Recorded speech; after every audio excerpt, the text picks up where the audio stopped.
Can I get later?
Hi, Stacy.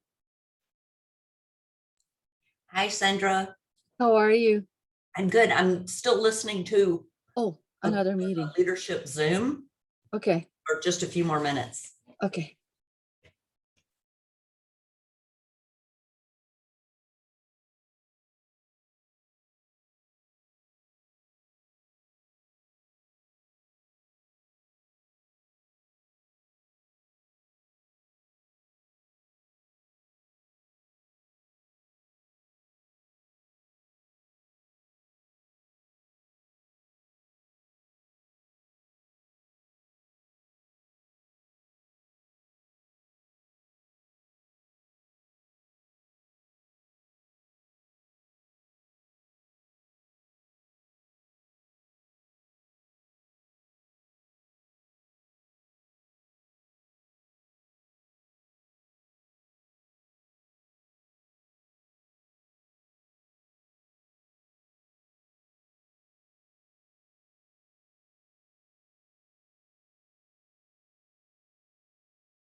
Happy Monday, everybody. I am so impressed with the attendance from Cityside. The majority of y'all are from Cityside. That's very impressive. Can anybody hear me? Everybody's on mute. Hello. We hear you. I can hear you. Okay, Hi, good. hear you.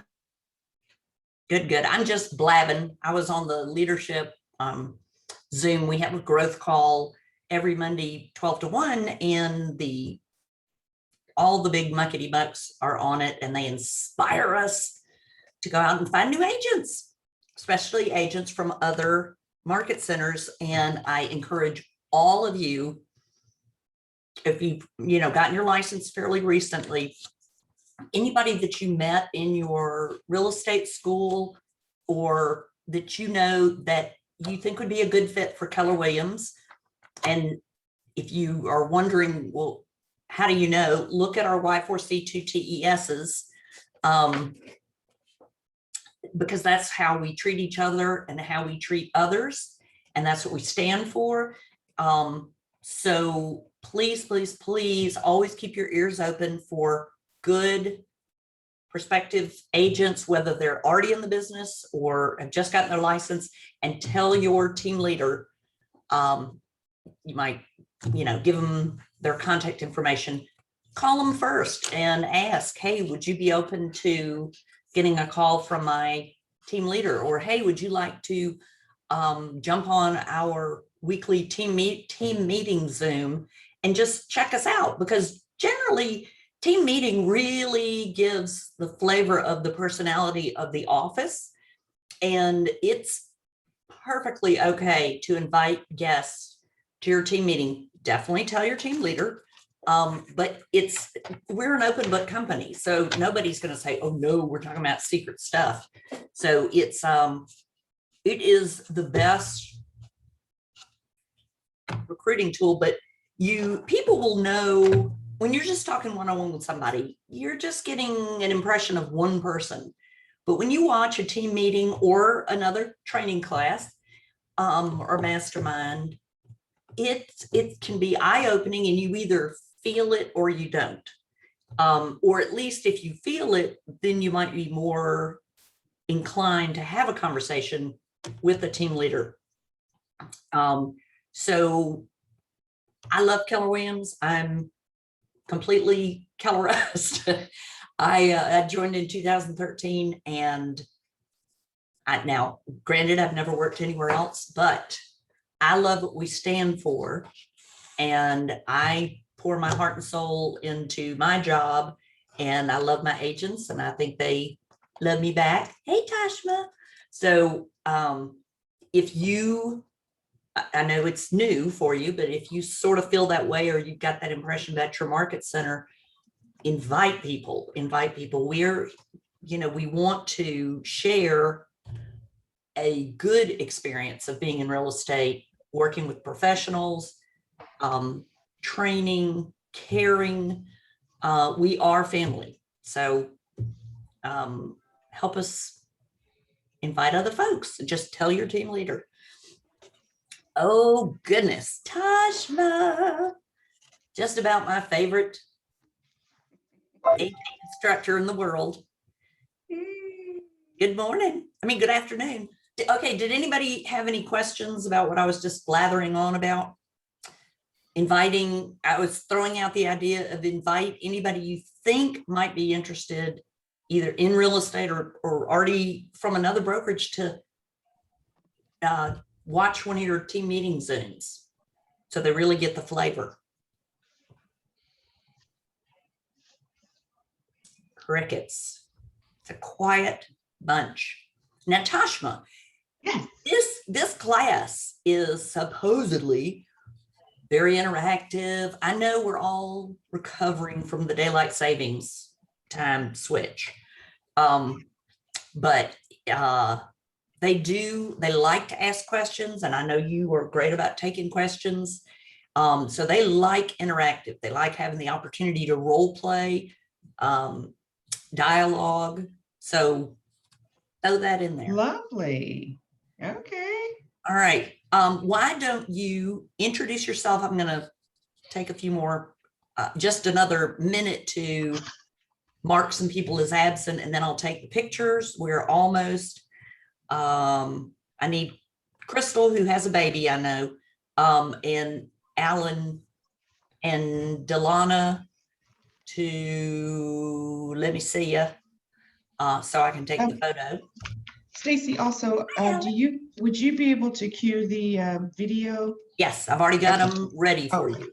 perfect. I also have the student manual, and I can screen share if there are any parts that you want me to just put on the screen, or even have them read a paragraph if appropriate. Hey, Stacy, I'm sorry I was a little late signing in. It's good. You're perfect. Right on time. We're going to do, Okay. hey, Crystal, I see you. Oh, here comes James. We couldn't start without James. All righty. This looks good. Okay. Y'all about ready for the picture? Okay. Let's say cheese. Okay, Kathy, let me have a little more out here ahead. Thank you. All righty. Let's see if this.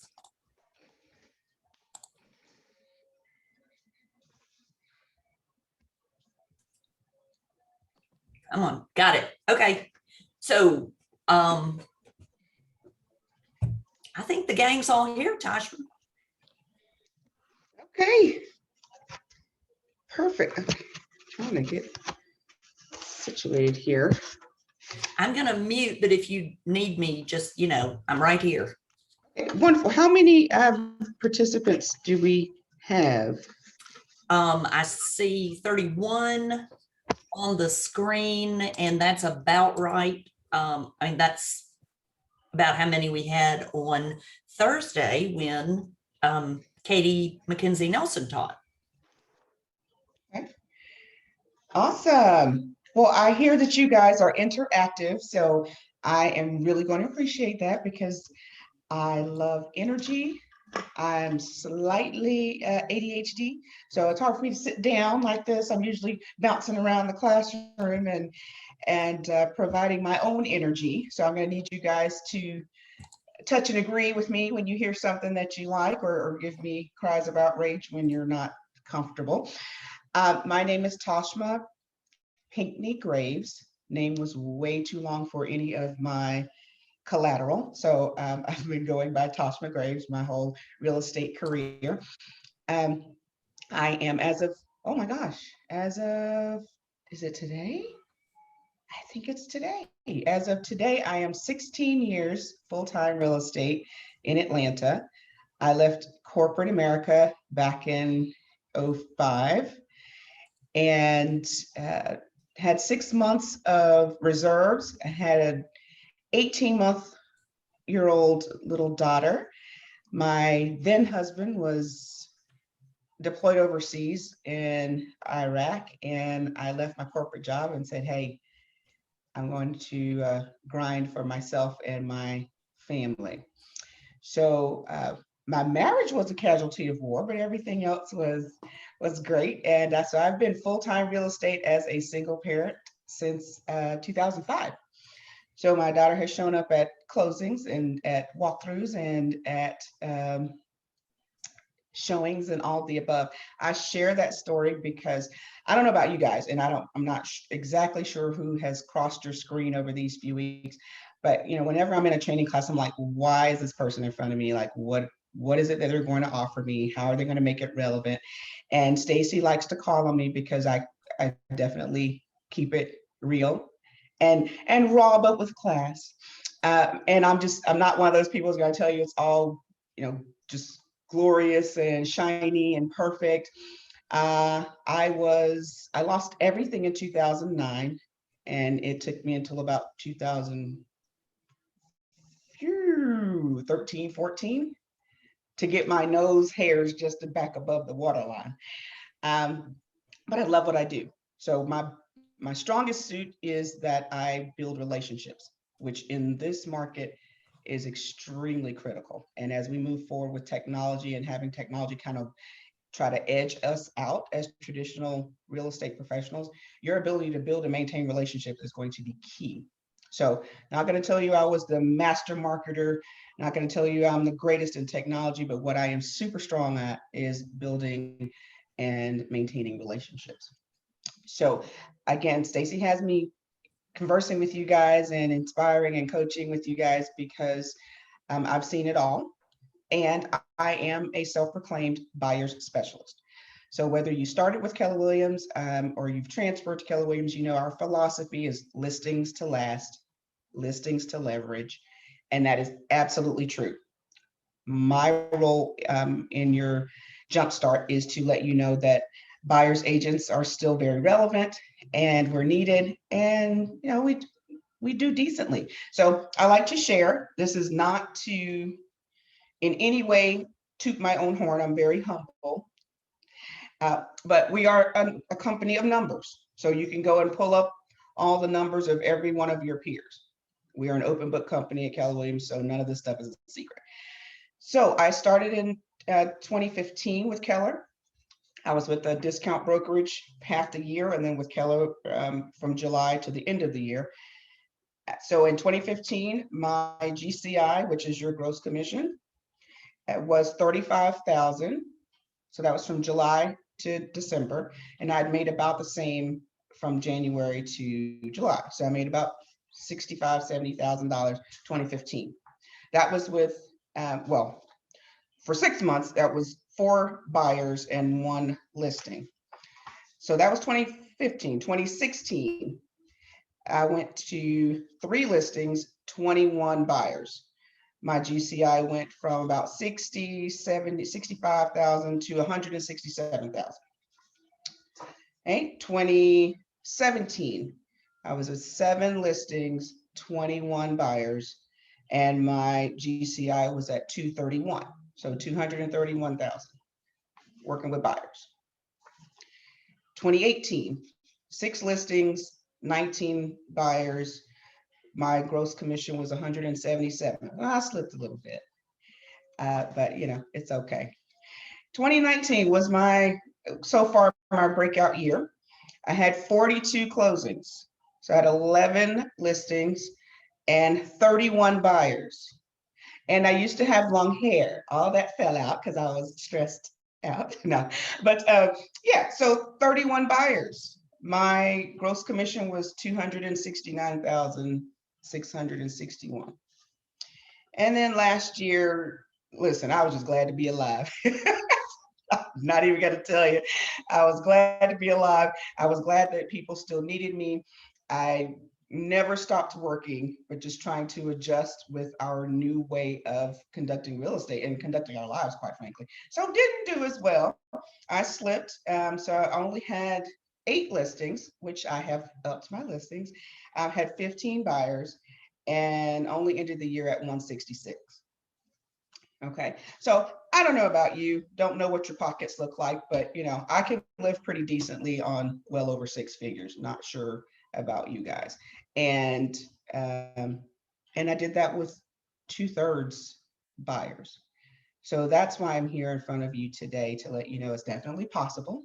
And in this market right now, you're going to find a buyer on every corner. So this year, more than any other year, you're not going to have any problem finding the buyers. The challenge is going to be in finding that home to match their needs.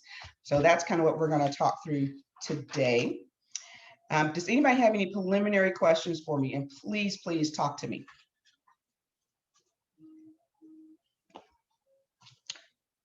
Okay. I don't have Thank you. a question, but Huh? I'm excited to see what you're going to teach us today. I Okay. have a question. Yes, Sally. So what would you say most of your client, like where did they come from mostly? Did you do cold calls or were they all referrals? What was your source? You know what, Sally, that is a great question. And if you will pin that one for me, because that's actually going to be a great segue into our first section, how we find buyers. So I'll certainly tell you how I found mine. But let's actually take a quick backtrack here to our expectations and our objectives for today. So our expectations are to figure out how to find buyers, qualify those buyers and get them scheduled for a consultation, educate your buyers on your level of service, and again, set expectations. Expectations are key, guys. And please, ladies, don't take offense if I say guys, because my other one's gonna be y'all. So it's gonna be you guys or y'all. You take it. I'm a Southern girl. Learn and practice your buyer consultation. Ask for your buyer agreement to be signed, which is also very critical in this market. Protect your time and your investment in finding homes for people, because it's not necessarily going to be an easy, quick process in this year and maybe even into next year. And then establish next steps. So that's what we're going to look at today. Finding the buyer, qualifying the buyer, and getting your buyer to connect and partner with you as the qualified resource. Okay. Any questions on that? So those are our objectives today. All right. So before we even get into objective one, I always ask this question, and I'll be honest with you, I just put it to practice probably about 4 years ago, and I'm 16 years in the business. What is our job description as a real estate professional? There are 5 tasks, 5 assignments that we have as a real estate professional. What is our job description? Generate leads. Perfect. Is it Isa? Izzy, I'm so sorry. Okay, It's okay. great. Thank you, Izzy. Talk to me, guys. That's one. Go with close. Say it again, Justin. I'm gonna go with close. Close the transaction. Closing is definitely important. Yes, it is. It is important. It will definitely be a byproduct of these other items. Anybody Okay, else? guys. Follow up. Who said that? Robin? Yeah. Perfect. Thank you, Robin. So right now we have lead generation and we have lead follow-up. 3 more. Okay, your buyer wants to buy a house. You're Is it offering, Say it again, Delana. fulfilling the needs of your client? Like identifying and fulfilling those needs? That is definitely, again, a byproduct of your 4 tasks. Yes. Solving the problem, solving the issue. Very similar to what Delana said. You're definitely gonna get to that in these 5 actions. Ashma, I think you better go ahead and hammer it out. Okay, I need you guys to write this down, and I have it, if you ever make time into the office, my office is at that first wall, the left wall as you walk in, at the very end. If you walk in my office, you'll see it up on my wall. This is my job description. This is all of our job description. Lead generate, lead follow up, negotiate contracts, set appointments, and scripts and role play. So if anyone were to ask you what your job description is, so again, if you came from corporate America, you certainly had a job description when you took your assignment. So you are now the CEO of your own company and you too have a job description. Please keep that in mind. So if you're trying to figure out what to do from day to day, if you don't have a client right in front of you, you need to go back to this list of 5. You can be doing something on this list, if not everything on this list, every working day. Can you So say that one more time? Yes, lead generate, lead follow up, negotiate contracts, set appointments, and scripts and role play. They are not in any order. They are equally important. So tell me more about lead follow-up, Robin, since you mentioned that. What does that look like to you? Well, once you have the lead, you've made a connection, you have to follow up with people. You have to stay top of mind. And so you have a consistent schedule of how you're going to follow up with your leads once you land a lead. Okay, perfect. And I think it was Izzy that said lead generate. Was that correct, Izzy? Tell me what that looks like for you. For me specifically or just in general? Either. Okay, Yeah. so in general, it could be cold calling, hosting open houses. I know I like to do a lot of social media interactions, reaching out to your sphere of influence. I want to say that's all that comes to mind. Okay, perfect. Now, just from those two examples, guys, can you see that it's neither one of them that is more important than the other, just those two? Because if Izzy does a great job of capturing people's attention and getting them to trust her at the open house or in her social media tags, if she doesn't follow up with them, as Robin said, in a timely manner, then that was just time wasted.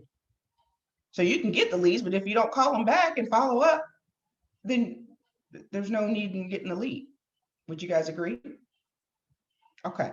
So the third one, or the next one, negotiating contracts. So why is it important to know how to negotiate a contract, especially right now? Lynn, is it Lynn Portwood? Yes, because you're going to have multiple offers. You're going to be competing. Yes, Lynn hit it on the head. It is, I use this word or term affectionately, this is a bloodbath out here right now for buyers.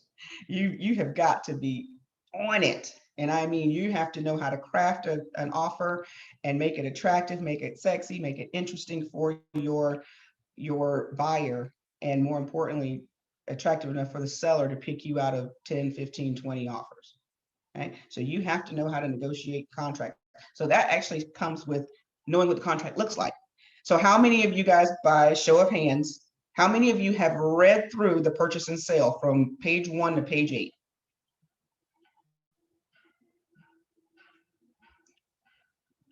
All right, I didn't see everybody's hand. It's critical, guys. You don't want to wait till the day you say, okay, it's time to write an offer, and you haven't read through the contract.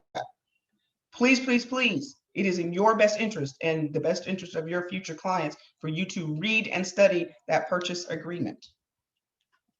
Stacy, do you know, or do we have any more guard classes, or are they all done for the year so far? As a matter of fact, I am having write your first contract class this Wednesday at 11. I've invited Renee Dillon. I'm not sure if she'll be able to join.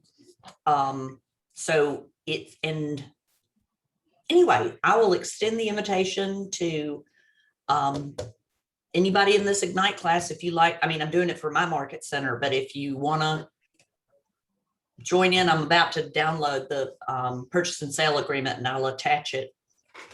So if you would just let me know in the chat if you'd like to come, and I can send you the Zoom link. Guys, So yes, we're gonna be doing Contracts 101 1 month, Contracts 102 the next month, and mock closing the third month of rotation. Y'all, the closing attorney that is affiliated with your market center, they are a great, usually great trainers on contract completeness. Okay. Perfect. Please, I cannot stress enough, and it sounded like Stacey's going to send you the purchase agreement. I'm going to show you in the second half of our class what my buyer consultation looks like, and I go through the contract with my clients or my prospective clients. So it is critical that you know how to explain it. So you need to know what's in it. And we'll talk about it in more detail a little bit later. But yes, you need to pull that out. That is homework. If you don't have anything else to do, you need to be reading through that, because when it comes, when your buyer's ready and you finally find the house for them and you can actually put an offer in, you don't want to be sitting there with a question mark, just like your buyer going, what does this mean? I'm not gonna have time for that. Okay. All right. So negotiate contract, set appointments. Why is it important to set appointments, Will? To get in front of potential clients and, draw them in for business. Perfect, perfect. So setting appointments is important to get in front of them. Now, even in this COVID environment, I have been doing, and if you guys have been conducting real estate or practicing real estate up to now, you may have done a Zoom meeting for your buyer consultation. with COVID, I've done a number of Zoom meetings, had not done one, maybe 2 in my whole career prior to 2020. And now it's almost my preferred method because there's no reason that they should say no to meeting with you. You can meet them 8 o'clock at night. You can meet them 7 o'clock in the morning. There's no reason that they can't meet with you online. Right. So we'll talk about that a little bit as well. So your first appointment, the very first appointment you want to set with your potential buyer is the appointment for the buyer consultation. Because you have to get them to buy into you before they buy a house. Because you're really selling your relationship. The house is a byproduct. You're selling trust and knowledge and expertise. That's what people are buying when they agree to work with you. Okay? So that'd be your first appointment. Your next appointment after your consultation will be showings. Then you'll have other appointments. You'll have home inspections. You'll have second walkthroughs. You'll have final walkthroughs. And then you'll have closings. So you need to know how to schedule, set expectations in setting appointments. And then scripts and role play. One of my most least favorite things to do. One of my most least favorite things to do. And it is super critical, guys. I cannot stress this enough. Scripts and role play. So again, until you have a person in front of you, your job is to practice your script. Your script will be this buyer presentation today. It'll also be a listing presentation. You guys go through the win the seller piece. Scripts will be when you pick up the phone for the very first time to speak with anyone about you being in the real estate business. All of that is scripts. So imagine if, again, Izzy does all this great work in her setting up her social media and attracting all these people. And then Robin gets on the phone and she's ready to talk to this person about that she's captured through her lead generation efforts, and she's following up, and she gets on and doesn't know how to answer the question, or doesn't even know what questions to ask. You're dead. So it wasn't enough just to get the lead. It wasn't enough just to call them to follow up or email them. You got to know what to say and how to say it to move them to the next step. Would you guys agree? So scripts and role play. Scripts are very, very important, and you have to practice them. So I'm, again, being very transparent. I get nervous with scripts because I don't like to look like I don't know what I'm talking about. I don't have to be a know-it-all. I just don't look like I don't know what I'm talking about. So the only way I'm going to get over that is to continue to practice, practice, practice. So you guys have 21 peers among, or sounds like 30 peers amongst yourselves.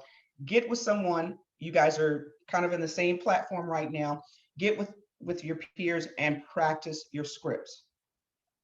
Calling leads for the first time, calling your sphere for the first time. What you're going to say when you host an open house.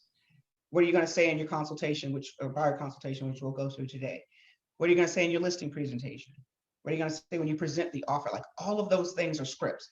It is critical that you practice your scripts and role play. All right.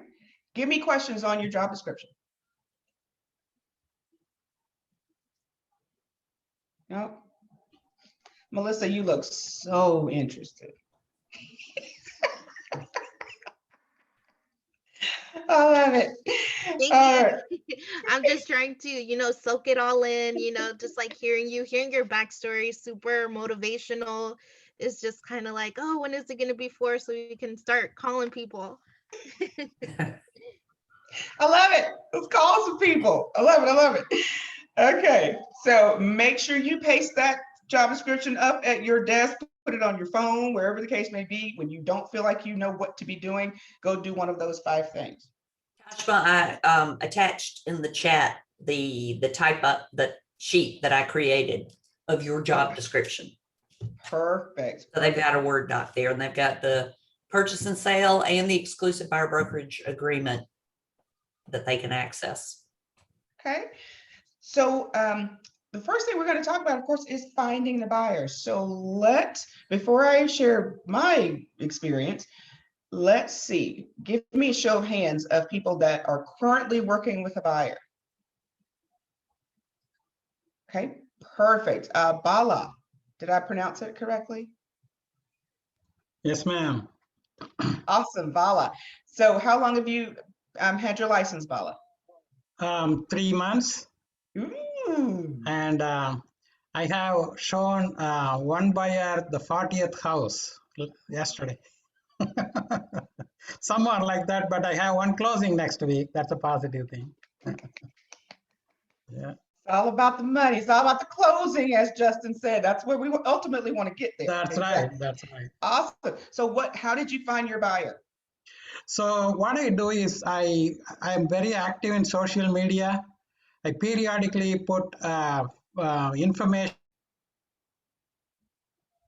Uh-oh. on the markets. What is good, what we need to look into. The interest rates have gone up a little bit last week, and this much market inventory is there, and those kind of statistics I put on, and then people call me, and then they ask me, okay, how do you do that, or can you help me, all those stuff. So that's working some, and I also get some help from my team leader too. So Okay. whatever he could not handle, he shifts me, like a couple of those. Okay. Very nice. Congratulations, Thank Bala. you. Okay. Let me see. Give me some more hands. I'm sorry. Let's see. Who else has working with the buyer? Justin, tell me about your experience thus far. How did you get your buyer that you're currently working with? Funny story. I got my buyer from my wife's son. She's also a realtor. She has a house for sale. So the buyer called the sign and he was interested in the house. So I'm representing him. We actually just got our offer accepted on another house, which I'm revising the offer now so we can go ahead and get it accepted. But yeah, that's how I got that buyer. Fantastic. So I need you guys to hopefully you have your paper in front of you. Now, you just heard two ways, Sally, to your question. Ultimately, we're answering. Where and how do you find buyers? So Bala is using social media, putting out statistics, putting out did you know information, questions on social media. And Justin got a buyer from a sign call. We call those sign calls. So his wife's sign is out in the yard. The house interested the person that was driving by, and that person called the sign and connected with Justin. Okay. Who else has gotten a buyer? Kathy. I do. We're supposed to close on the 31st. With a buyer? Yes. Awesome. So how did you get your buyer? Well, I was in a totally different industry for 25 years, and one of my old customers referred his brother to me. Perfect. Love it, love it, love it. So tell us a little bit about your experience getting them under contract. How many homes did you show? Well, first, what was the first conversation after you got the lead from your customer? What was the first conversation with the buyer? I just asked him questions and location and what he needed and his needs, wants, all that stuff. And well, hey, hang on, let me retract that. Sorry. I asked him if he would meet me at the office. So we met at the office, and then I had my barrage of questions for him and let him talk and all that. Okay. Did you guys hear what Kathy said? I'm so glad she backed up and said that.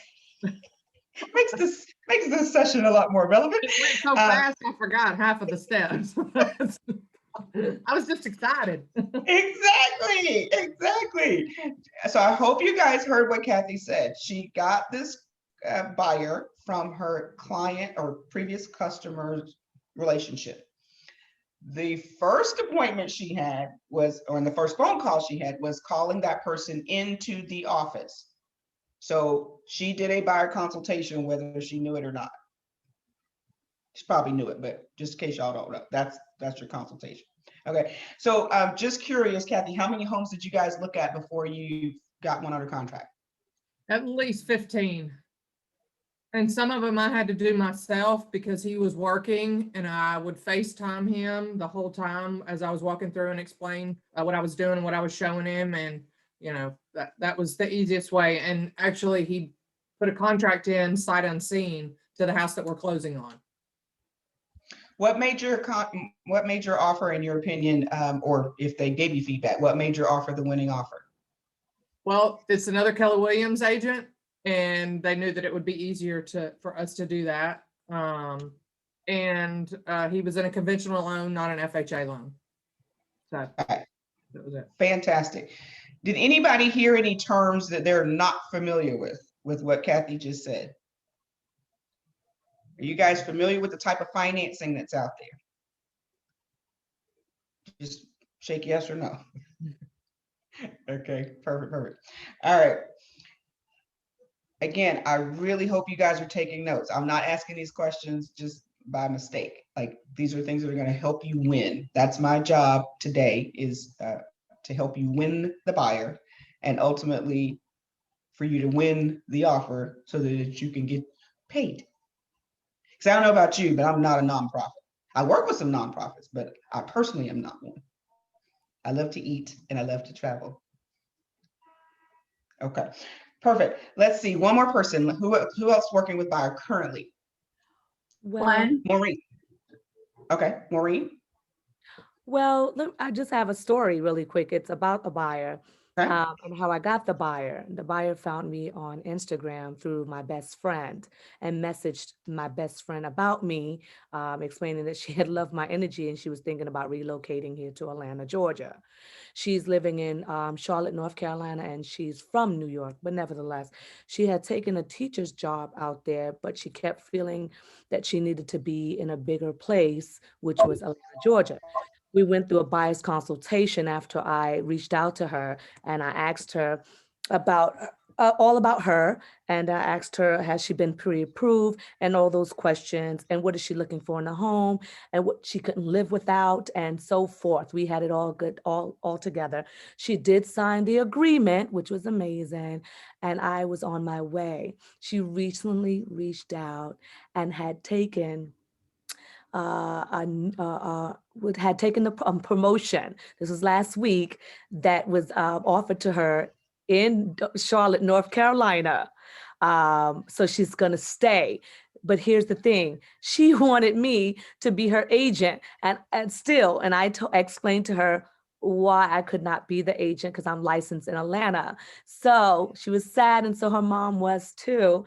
But I told her that I will find her an agent there to take over and give her the best experience as I would have here. So guys, I'm looking for, if anybody know anybody in Charlotte, North Carolina, a good agent with energy like I have, I would love to get that ball started. I've already reached out on Connect on Command. I wrote some notes on that with people and I reached out to Jill. But nevertheless, I don't want to hold anybody up. I did have a buyer. Unfortunately, she would be staying where she's at. I do have a listing though, but I do have a buyer. Well, I don't have a buyer anymore. Fantastic. Great story, Maureen. So again, what I heard was that it was not only social media, but also Sphere. Yes. So Maureen's capture was through social media and Sphere, and she is rocking it already, letting people know that she is a relocation specialist. And that's what you guys are. Absolutely. I don't care where the person is. We are worldwide. That's one of the reasons I came to Keller Williams. Our footprint is so huge that even when of course, you like to feel like only you can do it best. And people want to clone you once they find out how wonderful you are. And that's exactly what you can do. Yes, absolutely, I can service you in North Carolina. I'm going to find the best partner to have you interview with so that they can take as great a care of you as I can. Guys, $10,000 2 years ago. Last year, I only probably did $3,000 or $4,000. $10,000 in supplemental income just for making referrals. That's it. So I'm a relocation specialist. I've helped people in the islands. I've helped people in Europe. Doesn't matter. So you call everybody that you know because somebody knows somebody that's making a move and you are a relocation specialist. Okay. Awesome. Great story, Maureen. All right. So Sally, does that help answer your question about where you get buyers? Yes, it does. Thank you. Okay.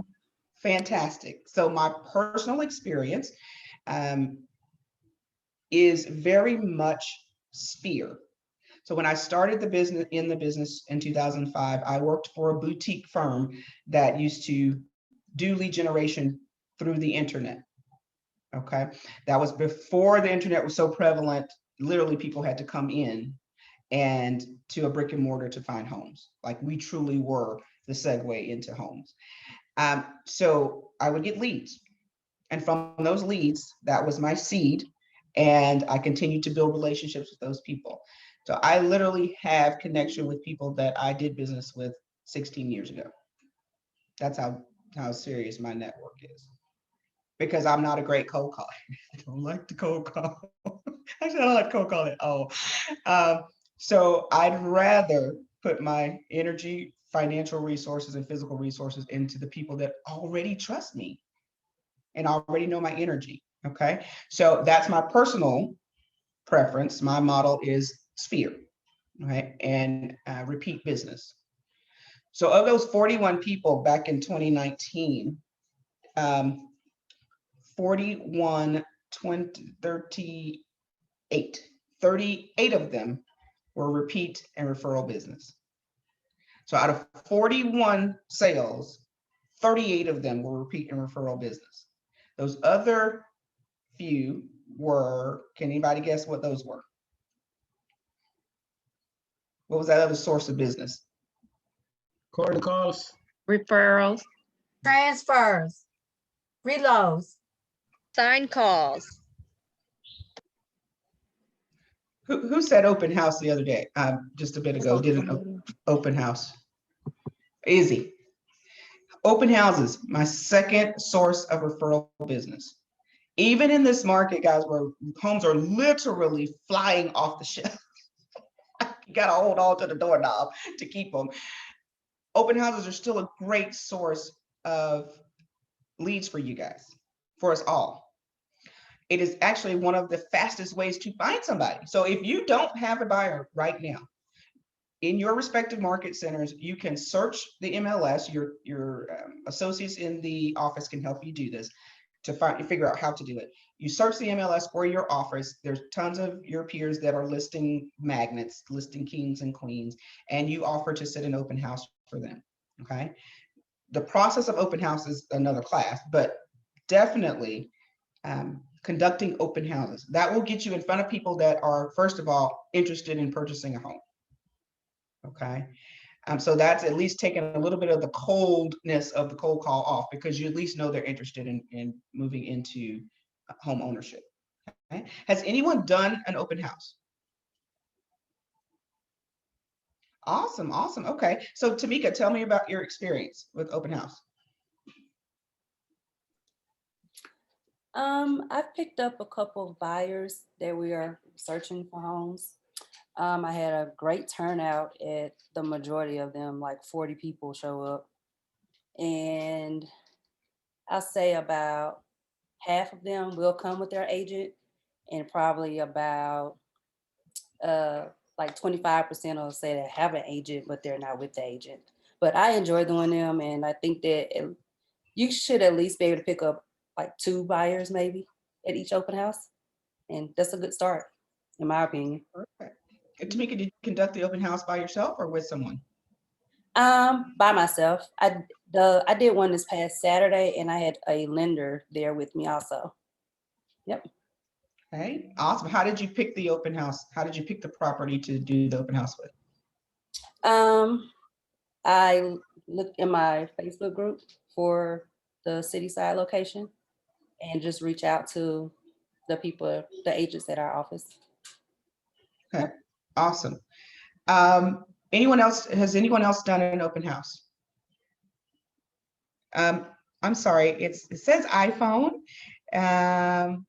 You have ginger red hair, is that? Yeah, that's great. Grace May, sorry about that. Grace, I can okay, change Grace. the name. Yeah, so I've done a couple, and I just find them like looking on the MLS, kind of in the little neighborhoods that I know the best. Any of them where the office is like one of the Rolls Group ones.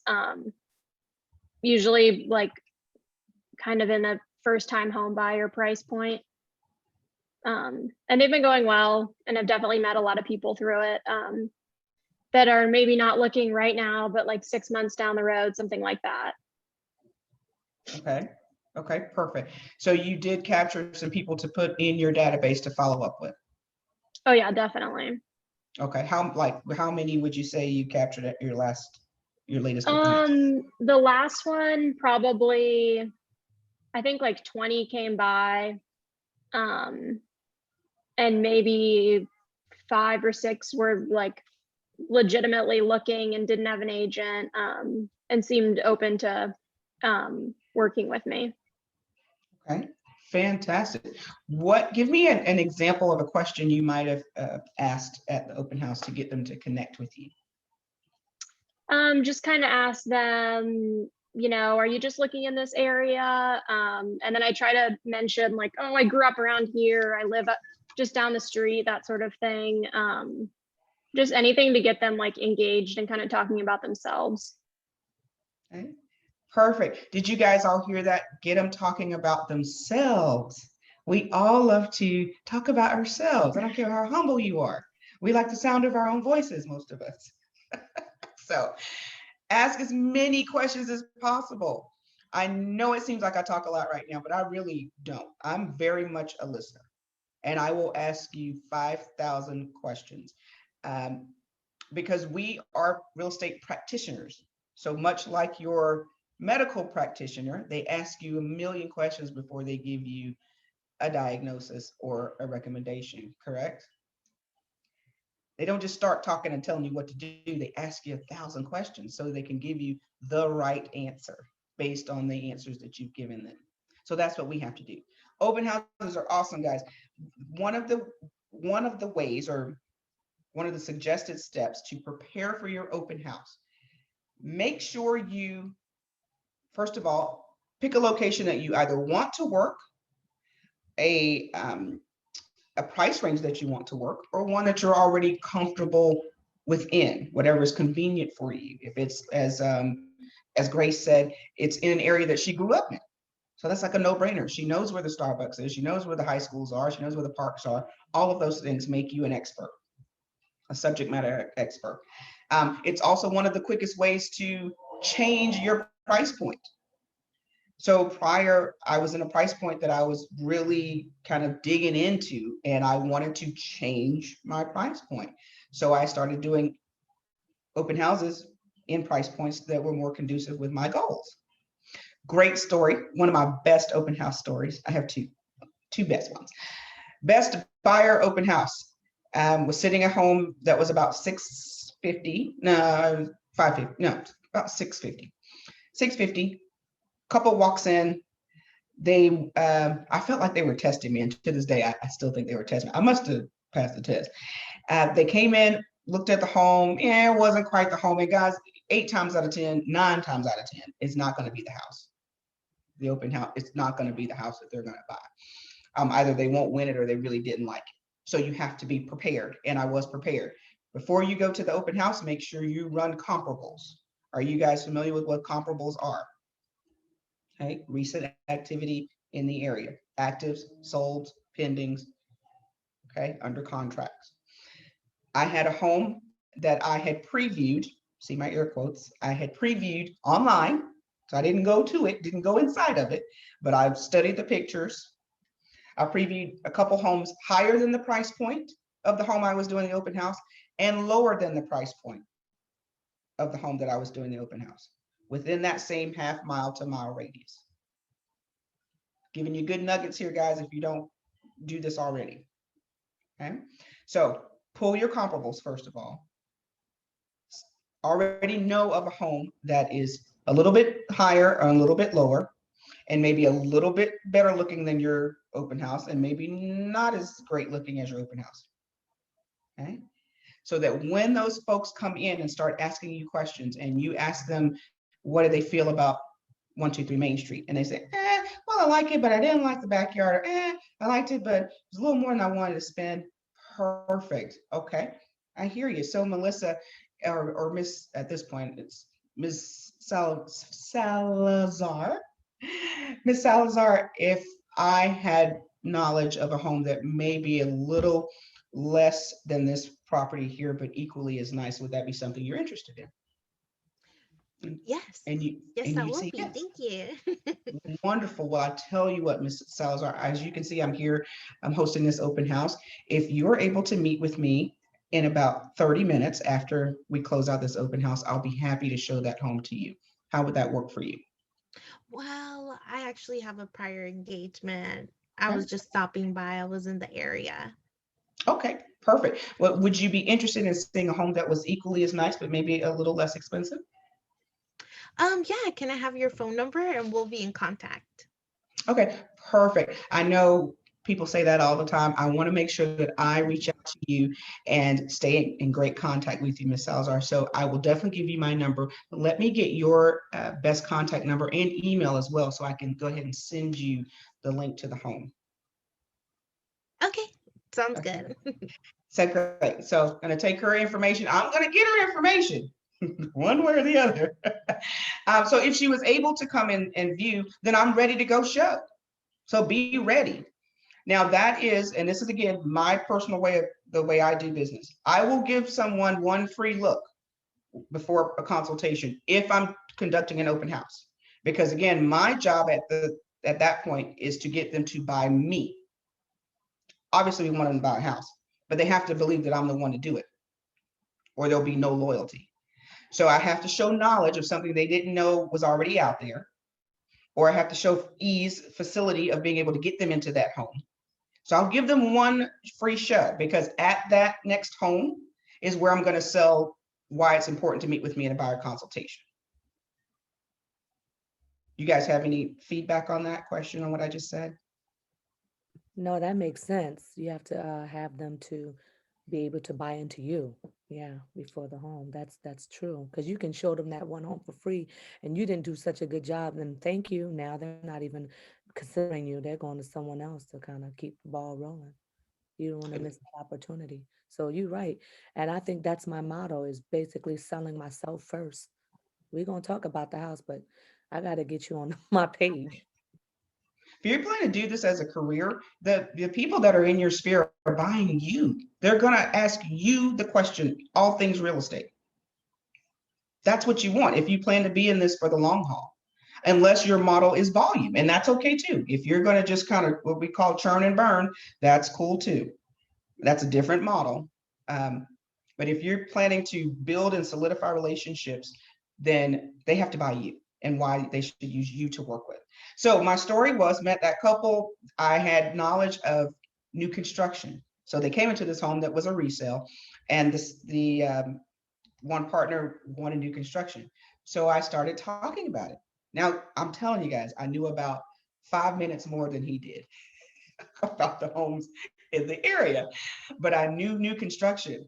So I said, oh, and he mentioned one community. I said, oh, well, have you considered this community? They have great masters on the main. He was blown away. Now, little did I know, now I know, he is a total analytical. So he researches everything. So I actually hit it on the head that I knew something he did not know. And indeed, we went to look at another house. Long story short, sold. He had a condo for 190. I got that listing.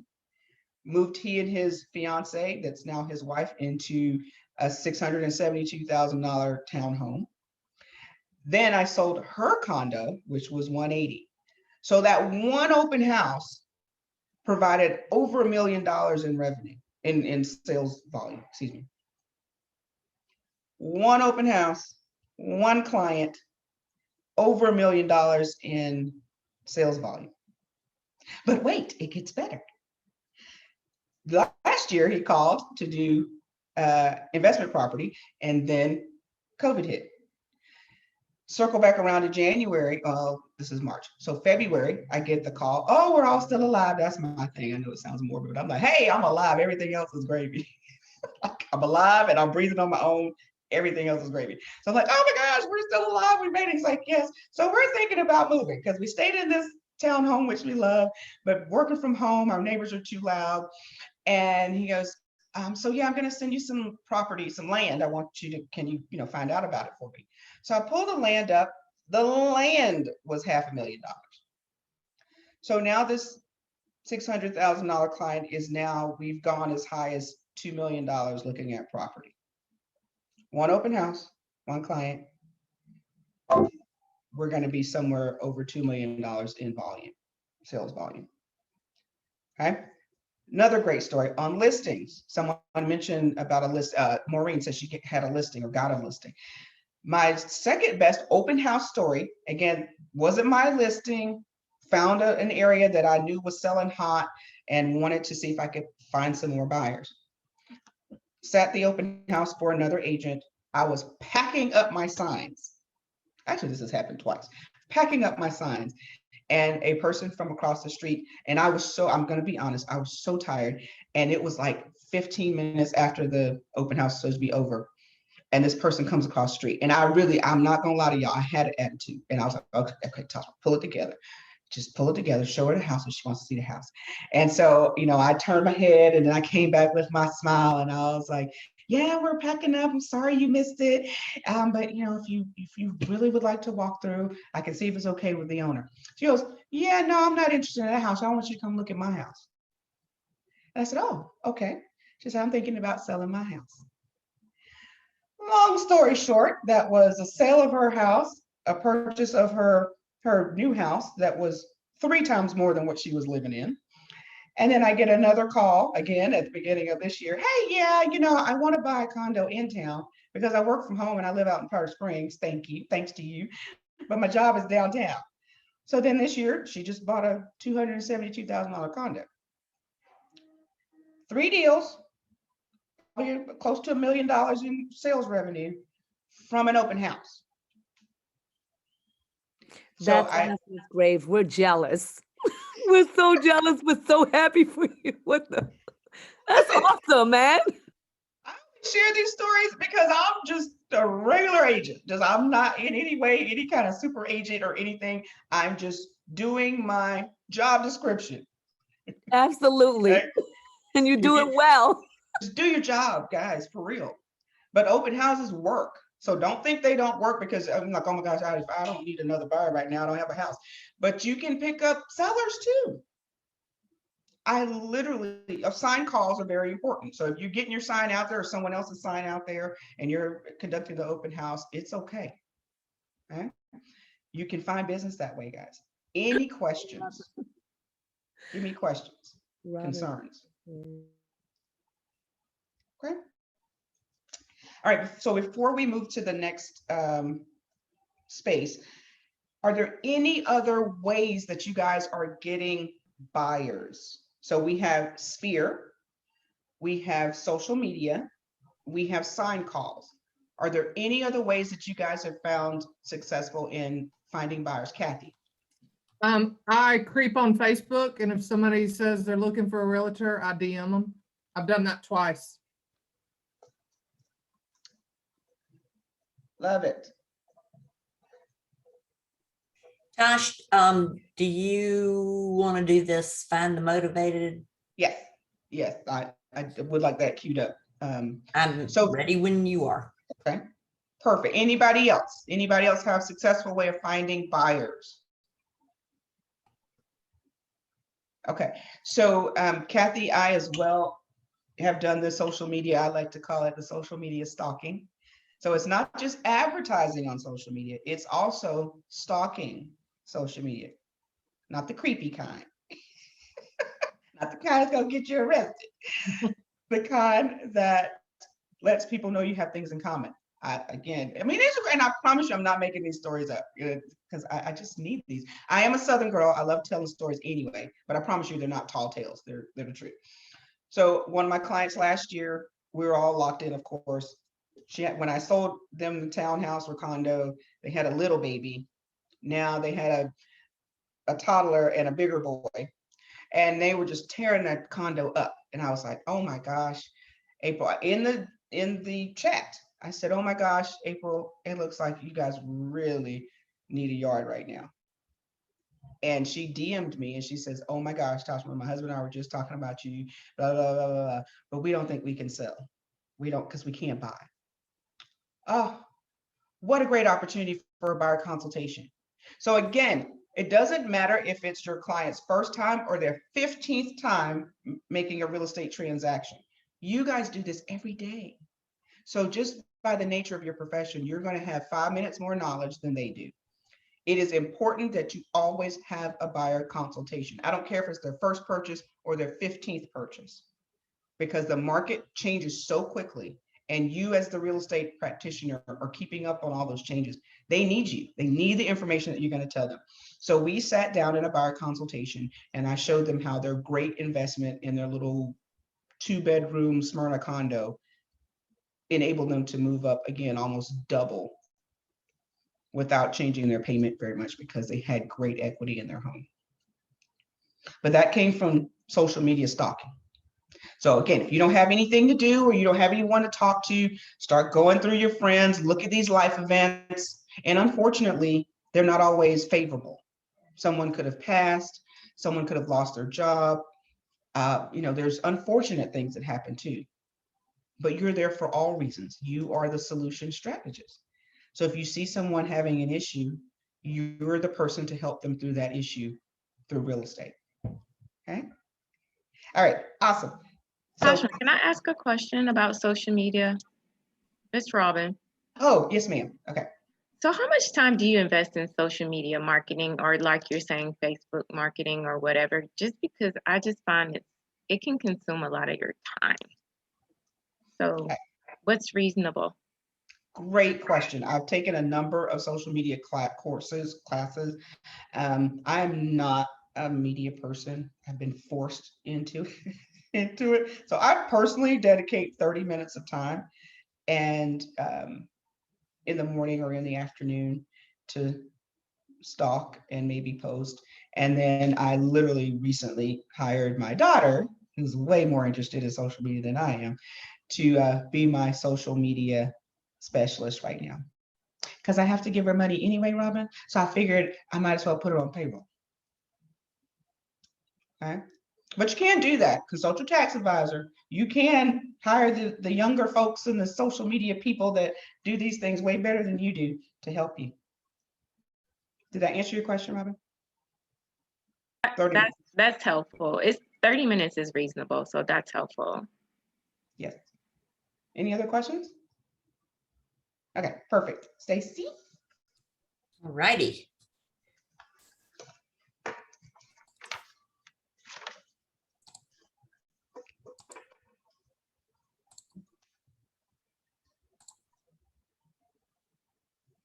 Oh, good grief. Hold on.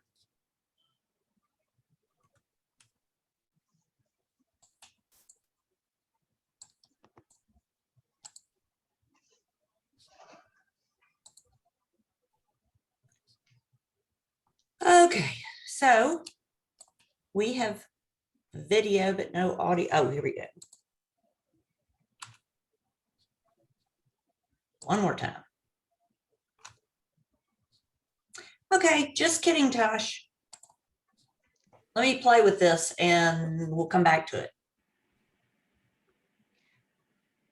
Stacey, you may have to hit share sound before you start sharing the video. So when you select the window that you want to share, you also have to hit share audio. Okay. So you're going to stop When sharing. I do the screen sharing? Yeah, so it's right All at right, the beginning. So you're going to have to stop it. And then hit share, and then you should see computer audio, share computer audio. Here we go, share sound, yes. Yep, there you go, you got it.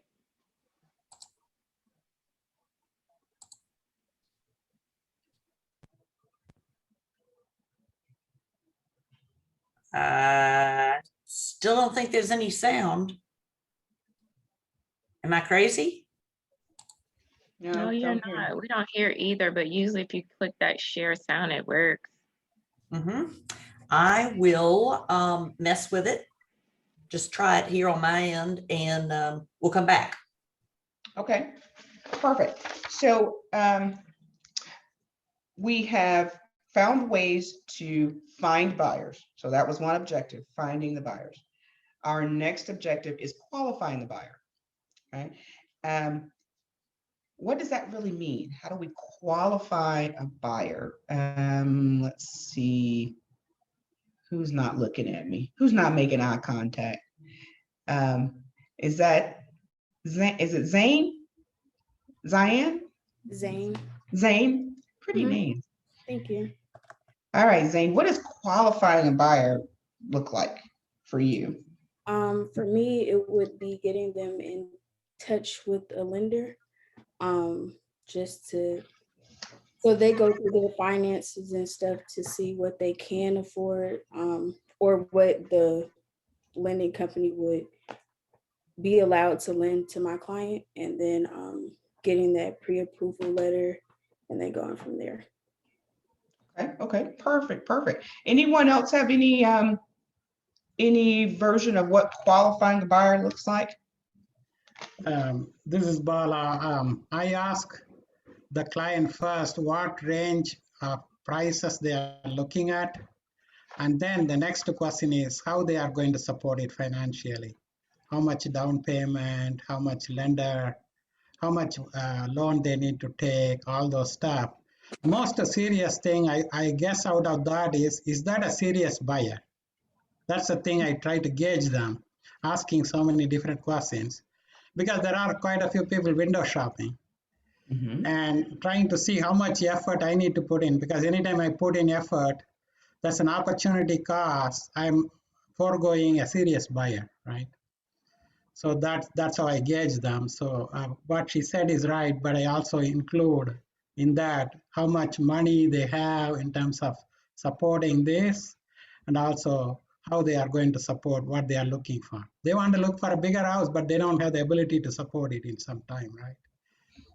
Okay, perfect. So Bala, what happens in that instance, and with Zane as well, if they don't meet those criteria that you're qualifying on? What do you do with those folks? So in some cases, I advise them, I understand this is what you are looking at, but you may like to look at this range, downward or something I just gave them in a way so that they don't overstretch themselves and finally get disappointed. It's better to say the facts early enough so that both parties are in agreement, as opposed to, they are looking at something they could not support, right? Okay. So it's an open conversation. Okay.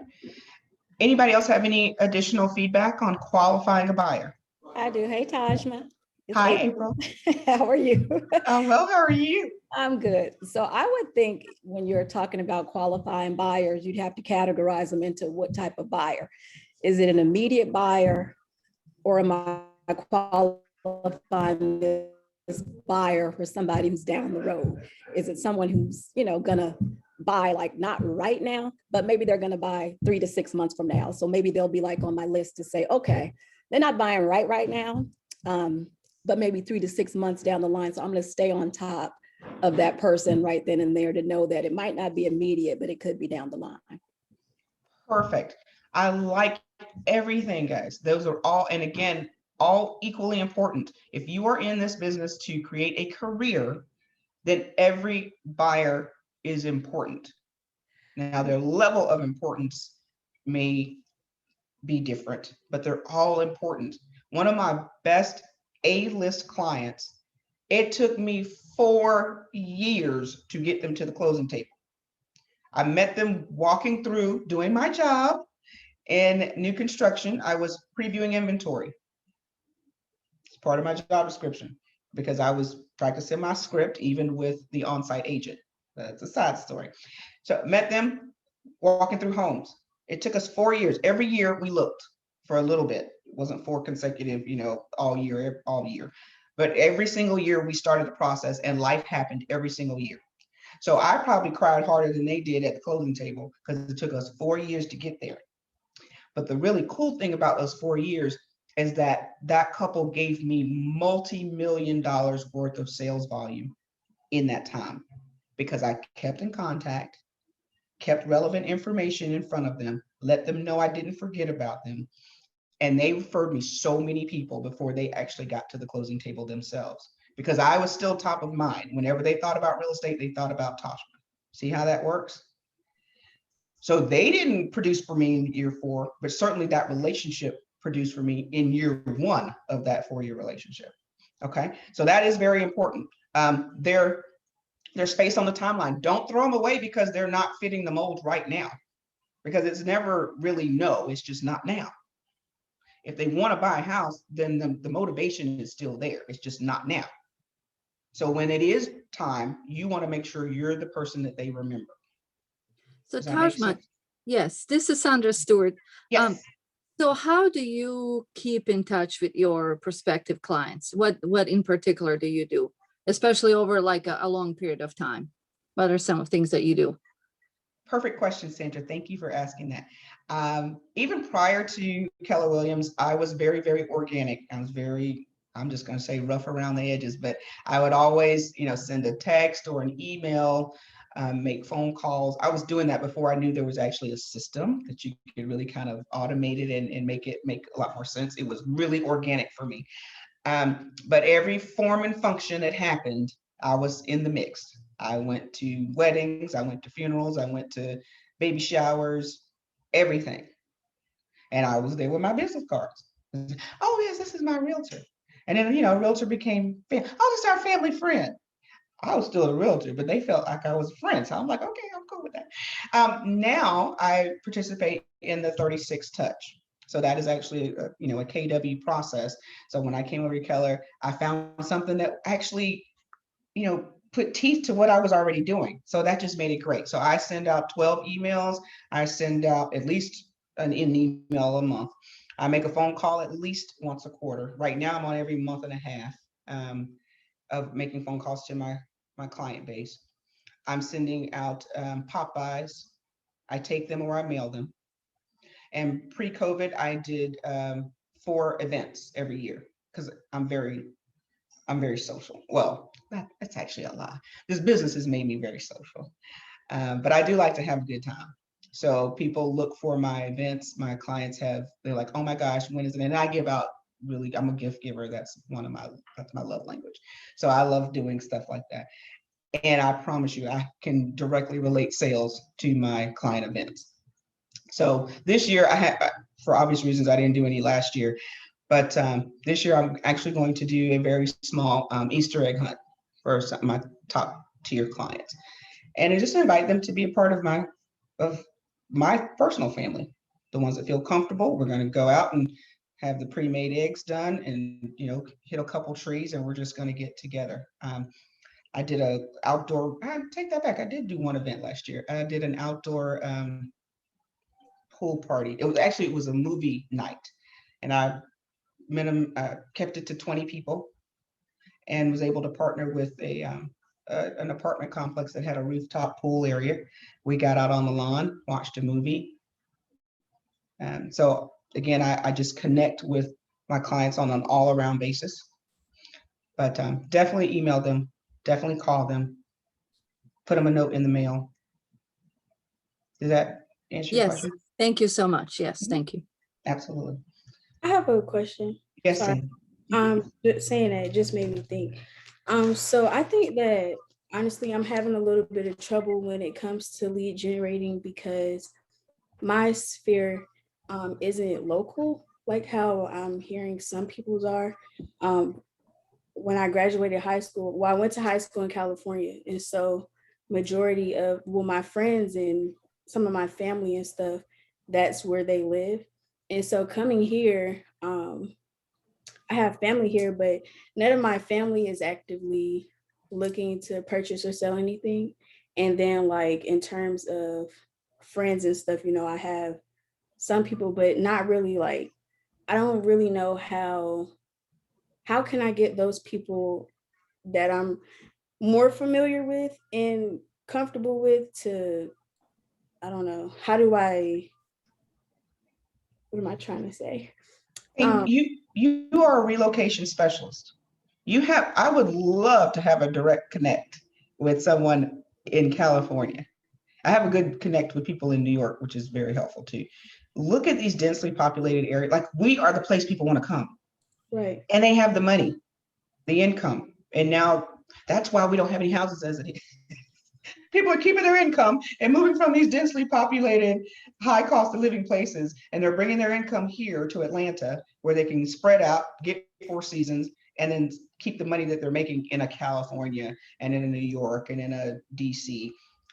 That's the ones you want to target. So start making some videos. How much do you think this house house costs. And where they're paying $500,000 for, you know, a 1-bedroom, whatever, you can get a 5-bedroom, whatever, and start attracting some of your clients from the coast.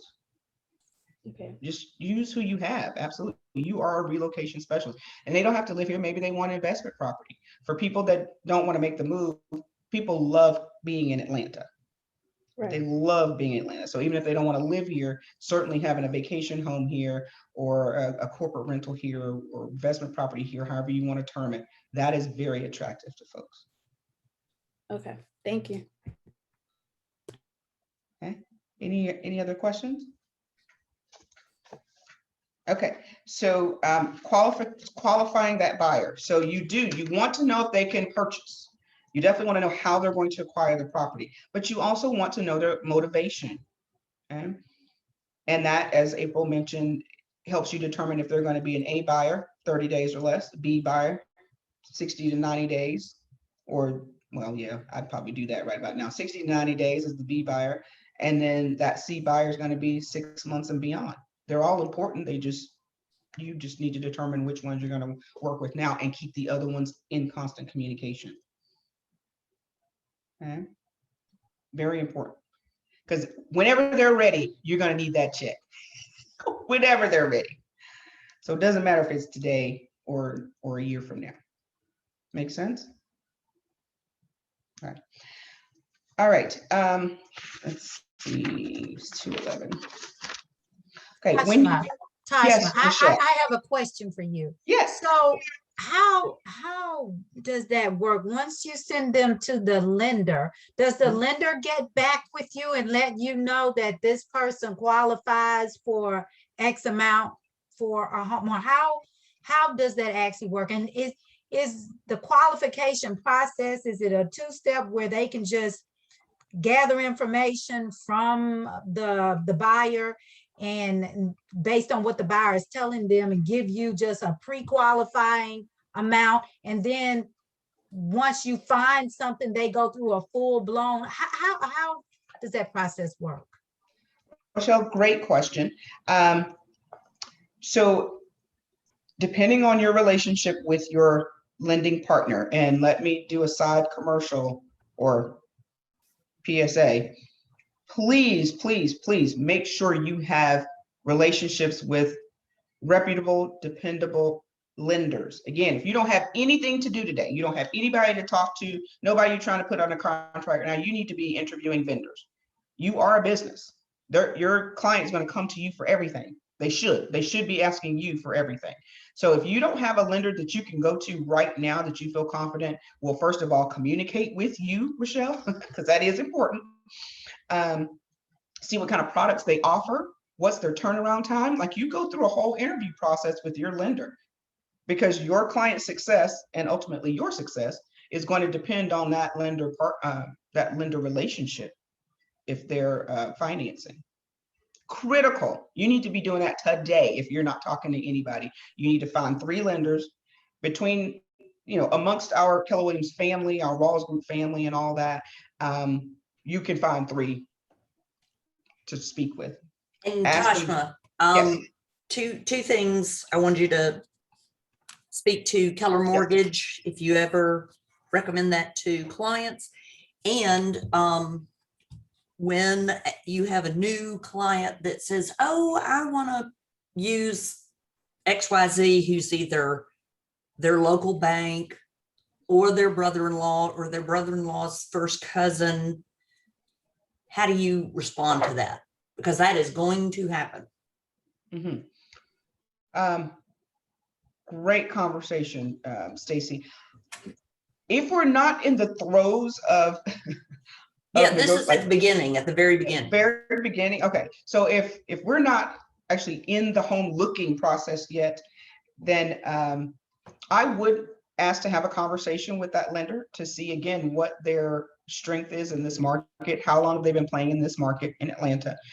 You need to know, as the real estate practitioner, a couple of things. What's the difference between the mortgage broker, the banks and banks and financial institutions, your hard money lenders?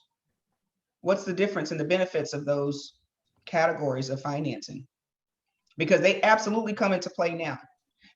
So those are questions when you're doing your interviews with these lenders. What's your turnaround time? What kind of products are you offering? Okay, very important. How long is it going to take from contract to close? Time is critical. When people are writing contracts for cash doesn't always win if you have favorable terms. So you got to know how long is it going to take your lender to get it from contract to close. How are you going to communicate with me as a lender? Are you going to communicate with me directly, or am I going to have to go through the client for everything? That matters.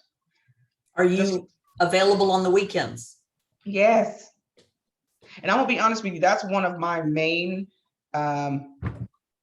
objection handlers to banks and financial institutions. And I'll sometimes make an example. As we're in the consultation, I will say, hey, if we're going out on Sunday night at 6 o'clock to view a property, because that's the only time you can get off, and I need an updated approval letter, good luck getting your Wells Fargo loan officer at 6 o'clock on a Sunday. No offense to Wells Fargo. But I can pick up my phone and text or call the lender that I work with. And if she doesn't pick up the phone, she certainly will text me back and say, hey, I can call them at X amount of time. That makes a difference, guys. With this market moving so fast, you don't have time to be waiting till Monday morning at 9 o'clock, and then you can only email them. Like, they don't pick up the phone. That's not helpful for you. Okay. So if their lender can't do that, if they can't at least text or call, they can't produce updated approval letters for you, if they can't make advocacy calls for your client when you do put in an offer, you want that lender to be able to call the seller and say, hey, our client is financially solvent, they're ready to rock and roll, we can get through this, no muss, no fuss. You have to do a commercial for your client. If you're not able to establish that kind of relationship with the lender, then that may not be the lender you need in this market right now. Does that answer the first part of your question, Stacey? Okay. And I have not yet had someone go through Keller Mortgage. I think it's a really great concept, though, and it enables people to be very competitive because they don't have to ask for closing costs.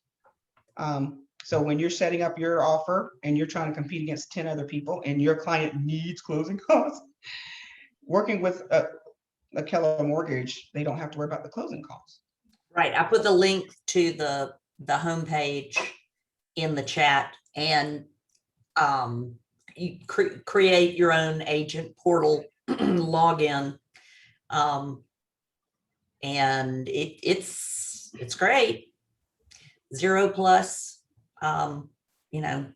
closing cost, and I think it's $1,000. I don't know, a reduction in lender fees, whatever.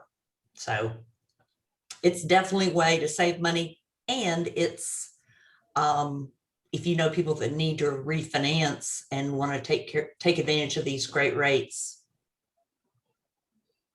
So. Okay. All right. Stacey, is there a particular time we break or we don't break, or Usually 2:30. 2:30. Okay, perfect. And what I'm gonna have to play with these videos, so I'll do it during break. Okay. To see what's wrong with the sound.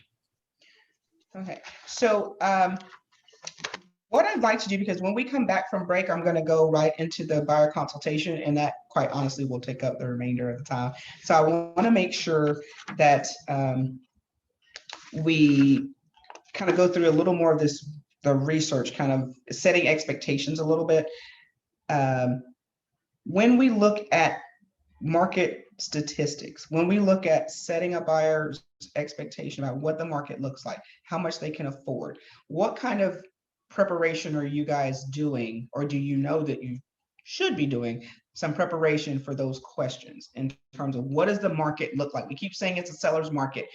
We keep saying that there's no inventory. Like, where are you getting that information, and how often are you updating yourselves on that? Does anybody have any feedback on that? It's a few ways. You can go on FMLS and just see what's on the market and get some stats that way. Also, I recommend Michael Lewis Marketing or something like that. I get automated emails just to give me a snapshot of certain areas that I work in, just to get a good idea on a daily or a weekly of what the market's doing. Perfect, Justin. So Justin says he is getting frequent email snippets of statistics, market statistics. That's keeping him educated, as well as I'm sure he's sharing with his sphere, his client base or potential client base. Very important, because you're now looking like the real estate practitioner that you are. Absolutely. So I want to show you a little. I think I can make sure my screen is up. Oh, can I share screen? Yes, you Stacey? can. Yes, you Okay, can. All right. Nope, not quite there yet. Give me 1 second, guys. I want to share with you a little visual that I like to use when setting expectations. Okay, here we go. Okay, can you guys see my screen? Do you see FMLS? Yes. Okay, perfect. So what I'd like to share with my potential buyers is a very, very powerful illustration through FMLS. When they are, oh, I want a 4-bedroom, 2.5 bath on a basement for $250 in Cobb County. I try not to laugh first, because that's very insulting. People really think that is out there. It is, but it's not at $250. So what I like to do is set expectations. And this is critical, you guys, for you to help your clients win. You will always hear me say that. Kelby, listen, our journey to find the best home for you and your family, my primary focus is to help you win. So one of the ways to help you and your family win is to set proper expectations about what this market looks like. So you mentioned to me that you and your family really wanted a 4-bedroom, 2.5 bath home in Cobb County. So let's take a look at FMLS. This is one of the first resources we as agents use to find you homes. So Kelby, do you see that number in the bottom left-hand corner? No, which number? It says 5,000 plus. Can you see that? No, I don't see that. Yeah, Can anyone? as it is No, I see it. Sorry, I see it. Okay, so you see it where it says clear and then it says 5,000 plus. Right. Okay, perfect. So what I'd like to do, Kelby, is share with you and your family kind of what's in the marketplace right now. So we're going to look at, if you look at the top, it says residential detached. So that means single family homes, no shared walls. We're going to look at active homes, which is in the next space where it says status. And then of course, at the bottom, it says 5,000 plus. So this is across the 42 major counties that make up Metro Atlanta. So right now we have over 5,000. We don't know what that number looks like. So let's just start putting in some of your requirements. So you mentioned that your family really wants a 4-bedroom. Okay. So far I've just put in at least a 4-bedroom. So now we have a number. So let's keep in mind this whole time, Kelby, we're competing against 5 million people in the metro area across 42 counties. I'm just making the number up. So 5 million people, if everybody were looking for a 4-bedroom, they would be looking at 3,400 homes. Okay. And we're going to put in 2.5 baths. And we still have at least 3,000. Now we're going to put in Cobb County. Kelvin, what does that number say? Kelby, what does that number say now? 340. Perfect. So out of 5 million plus people in the metro area, every buyer that's looking for a 4-bedroom, 2.5 bath, or at least 2-bath home in Cobb County, every one of those 5 million plus people is competing for 340 homes. What do you think about that, Kelby? I think that kind of narrows my chances of finding the house before someone else does. Okay. So let's put in one more criterion. We're going to put in your price point. So you said no more than 250 homes, no more than $250,000. What is that number now, Kelby? 5 matches. Great. So if you are serious about moving into home ownership this year, and if 4 bedrooms, 2.5 baths at 250 are your deal breakers in Cobb County, then we have 5 homes to look at. And we don't even know what they look like, but that's your options. How do you feel about that? I guess we better look at them. Okay. Now, if we don't see what you're looking for in these 5 homes, Kelby, what out of your priorities is most important to you? Out of those 4 things, 250, 4 bedrooms, Cobb County, basement, what would you say is the leading priority? The number of bedrooms. Okay, great. So if we were able to find you a 4 bedroom that may be just over the Cobb County border and stayed in your price range, would you consider it? Yes, that's fine. Perfect. Okay, guys, did you guys flow with what I did there? Uh-oh. Can't get the big screen back. I only see 4 faces. How do I get the big screen back? When you're sharing, you have to stop sharing if you want to Oh. see more faces. Stop sharing. Okay. So what did you think about what I just did? Somebody give me feedback about the conversation I just had. I think what I liked is that you had given us or a buyer a perspective on how many people in this huge city are competing for a home, and also the price expectation. You know what you can get for that at that price point in this particular area. Okay. Any other feedback? Thank you, Sandra. I think it also sets the next process to get them qualified so that they're ready, because there's hardly any inventory, so things are going to go very quickly, so you got to be ready. Thank you, Mike, for sharing. Anyone else have any feedback about what? I think you gave options that, okay, if it's not going to be Cobb County, you're giving just a wider range of maybe have some other places to look. Now that for 3, there may be 10, so you'll have more options. Okay. So thank you, April. Yes. So that is absolutely how I conduct a portion of my consultation. Yeah, I'll do that during the consultation. Sometimes I'll do it even before if they're really steadfast on the price point and I already know that's not happening.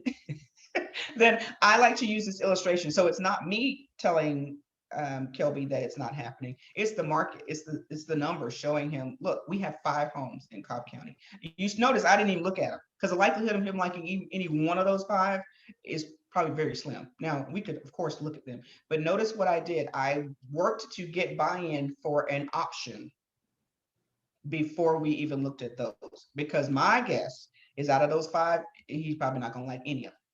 And even if he does, the likelihood of us actually getting that one is going to be slim too. So I need to know what's our next step. Okay. So you have to ask questions and go ahead and start trying to overcome objections. Hey, if Cobb County is it, fantastic. Then this is what we have.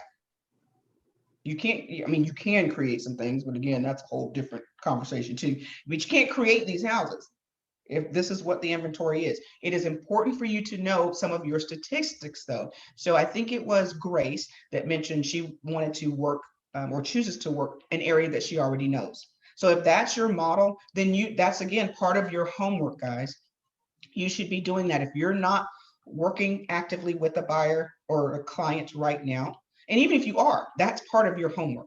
You need to be knowing what your market looks like in the area you're choosing to work. And you can do that through FMLS, as Justin mentioned. That's a great resource. Even just on that first screen, on the very first screen in FMLS, it gives you the market snapshot. Let's see. Yeah, show us that. Yes, ma'am. I'm gonna get there. Let's see. Here we go. Get back here. Okay. Can you see my screen? Yes, and then we're bumping up against 2:30. Okay, perfect. So I'm just gonna, if you can see that box there on the middle left column. Yeah, The yeah. bottom says FMLS Info Sparks. That right there will give you at least a talking point. So you can see the median prices, how they've increased from 2020 to now. Okay, days on market, same thing. You can see how we've gone from 30 days this time, well, January of last year, to basically none, almost 10 days on the market. Sales and supply. Great one here, supply. So when you're talking about a seller's market, what does that look like? You got to know, again, knowing your own market statistics. For Atlanta, a balanced market is 6 months of inventory. So even prior to COVID, we were at about a 3-month supply of inventory, 2.9. And then now you see where we are. As of February, 1.1. That's what a seller's market is. There's 1 month of inventory for all these 5 million people looking for homes. Right there, we'll pause, Stacy. Okay, can you stop sharing? Yes, ma'am. All right, I gotta take a picture. All righty, everybody live and in person. Okay, awesome. Okay, let's make sure that comes out.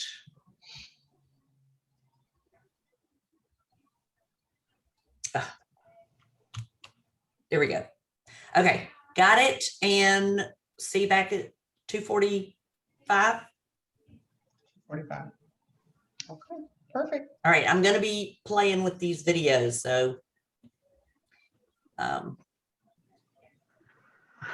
right.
engaged, congratulations. When are you buying your next house? And then I always ask, when are you ready to buy?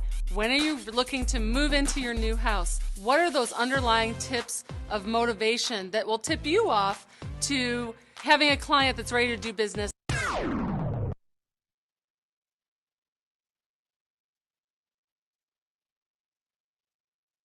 I could hear that one.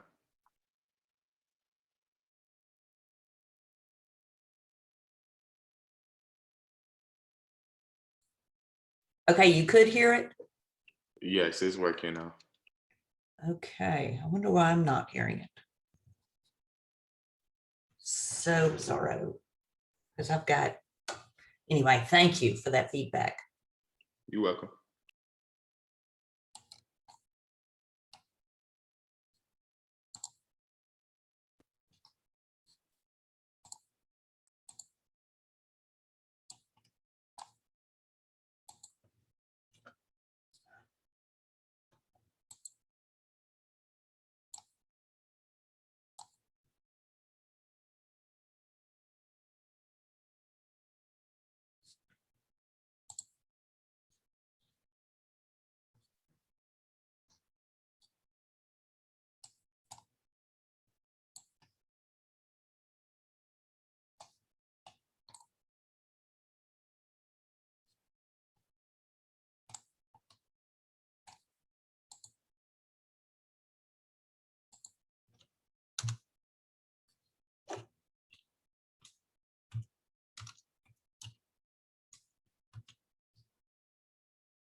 Okay.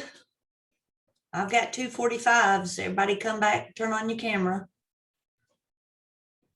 Please.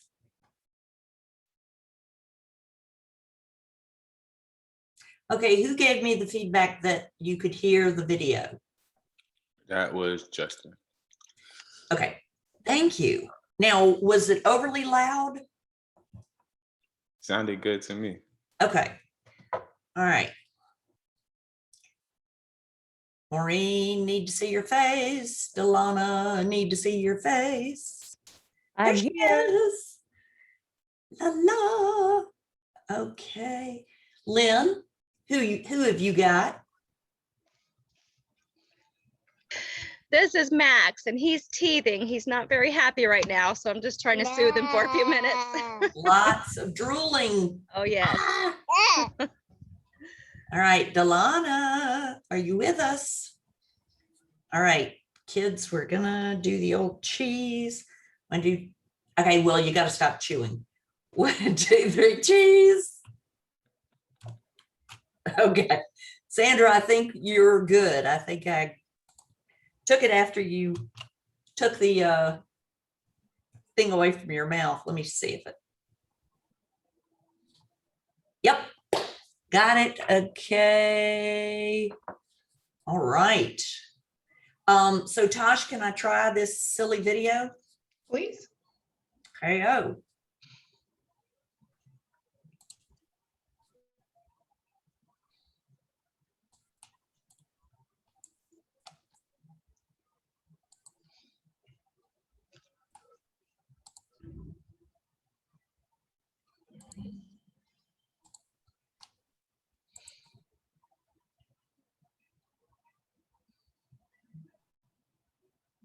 Is it going? No, it's not. Damn it. I never had this much trouble. Okay.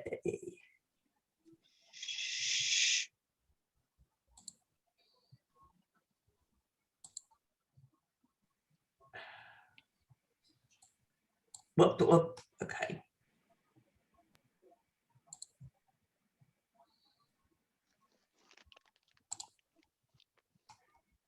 It is one last time.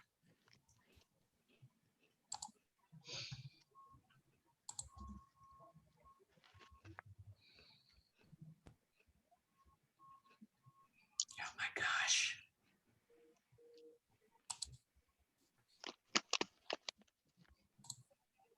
About needs, wants, and desires that is used to Can y'all hear establish it? and define We goals. can hear it, but we can't see Step it. 2 of the buyer consultation Rudley. is the needs analysis. Only when you understand what is ultimately important to your customers Now we can see it. you deliver it. Oh, We could see it then, you Stacey. brought it back and then you went away. Hey.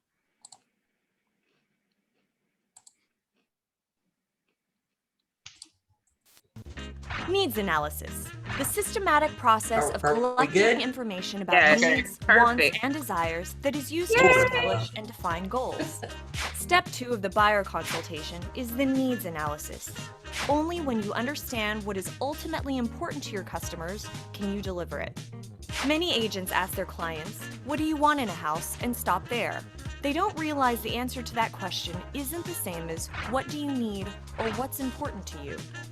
Determining your customer's core wants, needs, and values is a process. Draw a line down the middle of a piece of paper and write needs on the left and wants on the right, and use it to track their needs and wants as you go through this process. At this point, you will have a clear understanding of what buyers need versus what they want, but you are not done. Now, you want to drill down and uncover their values by finding out why they need and want what they do. Use this question: what about blank is important to you? Let's see how it works. Say your buyer has told you that they want or need a large yard. You say, So what's about a large yard that's important to you? your buyer says, "I like to garden."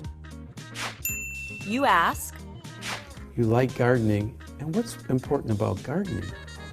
your buyer says, "I like to spend time outdoors. It helps me relax." You ask, makes you feel relaxed, and what's important about being relaxed. Your buyer says, when I'm relaxed, I can spend more quality time with my wife. Bullseye. A large yard equals family. At this point, you have uncovered a value. You can now look for other ways it applies to your buyer. A large yard is important because it allows you to spend quality time with your wife, correct? So what else about your new home would be important to you in terms of spending more time with your wife?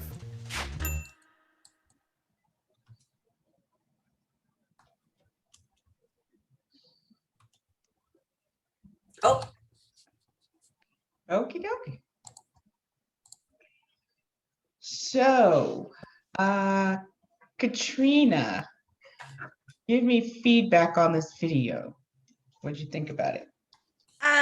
He really went into depth in what was important and asking just one single question. He had several backup questions to that same level of importance of what was important to that family. And how do you think that is effective? Like, why was that important? Because you got to the root of what was really important. It wasn't about the yard. It wasn't about the gardening. It was about spending time with his wife. Right. Perfect. Valentina, did I say that right? Valentina? Yes. Any ahas, any feedback on this video? Well, I don't have any ahas, but the more you ask, the more you know. That's what I usually use in my past career. More ask, listen instead of talking. Absolutely. Absolutely. Okay. All right. And Karen, what about you? Karen Marshall. Yeah, I think it was important that the video showed how you pretty much ask the same questions in a multiple variety of ways, like in actually drilling down to the actual need, which came out that yard space equals family time. I mean, that could be a stove out back or a cooking area out back in a garden, but it really did boil down to family. Perfect. Perfect. Are you guys at all, Stacy, do you guys share at all the bold laws? We certainly can. I mean, not many of them know about that. Let's see, Robin has taken bold. Kamisha, you just took bold. Anyway. Okay. So it's not off limits. Okay. Well, there's a bold law, and bold is a business objective to life by design. Yes. That's right. I only took it 5 times. I should know what it says. But basically, it's a productivity experience. I'm going to call it an experience. And in that, we have bold laws. So one of the bold laws says logic makes you think, but emotion makes you act. Very important, because even though our business, we're logical, we're the even tone of this process. We are the project manager. We are to be emotional, because our clients are going to be emotional. We actually want them to be emotional because the emotion is going to have them act. They're going to make a decision. And that's really what we want. Even if the decision is no, we want, or not favorable, it's a decision, and that they perform a behavior. And that's what we want, because we want to know if we're wasting our time or if we're going to get, where we all want to go. So either one's okay. If we lose early, we're still winning. It's when you lose 50 houses later, it's when you lose. So the logic makes you think, the emotion makes you act. So drilling down enables you to tap into that emotion. Those values are usually tied to an emotion. Would you guys agree? All right. So the purpose of this consultation, I cannot stress this enough. I promise you, I'm here to tell you the things, or share with you the things to not do. I've done them and failed at them beautifully. So I can tell you what not to do. Every single time I have worked with a client and did not conduct a consultation, it was the bumpiest most brutal road I could have taken. And I get really, I get hung up in them because a number of my clients are repeat clients. So we're comfortable. They already know me. They know how I operate. So I assume that, you know, they know the process. And again, I sell more house, buy and sell more houses than they do. And you will too, because you're going to do this every day. So you're going to be buying and selling more property than any one client. I don't care if they're an investor that has 50 properties. You sell 25 a year for 2 years, you're going to have just as much experience with way more stories to tell. Okay. So the point is, you always want to do a consultation. This is where you set expectation. This is where you uncover the emotion that's going to cause them to act. And it is critical that you think of yourself as a practitioner. You are a real estate practitioner. So what I'll get on the phone and speak to a client to say, hey, let's see, who have I not worked with? Hey, Mike, or Mr. Woodside. Mr. Woodside, hi, it's Toshma with Keller Williams Realty. Listen, I got your information from our mutual acquaintance, Sandy. She mentioned that you and your family were really looking to move into home ownership this year. So I'm super excited to get an opportunity to chat with you and your family.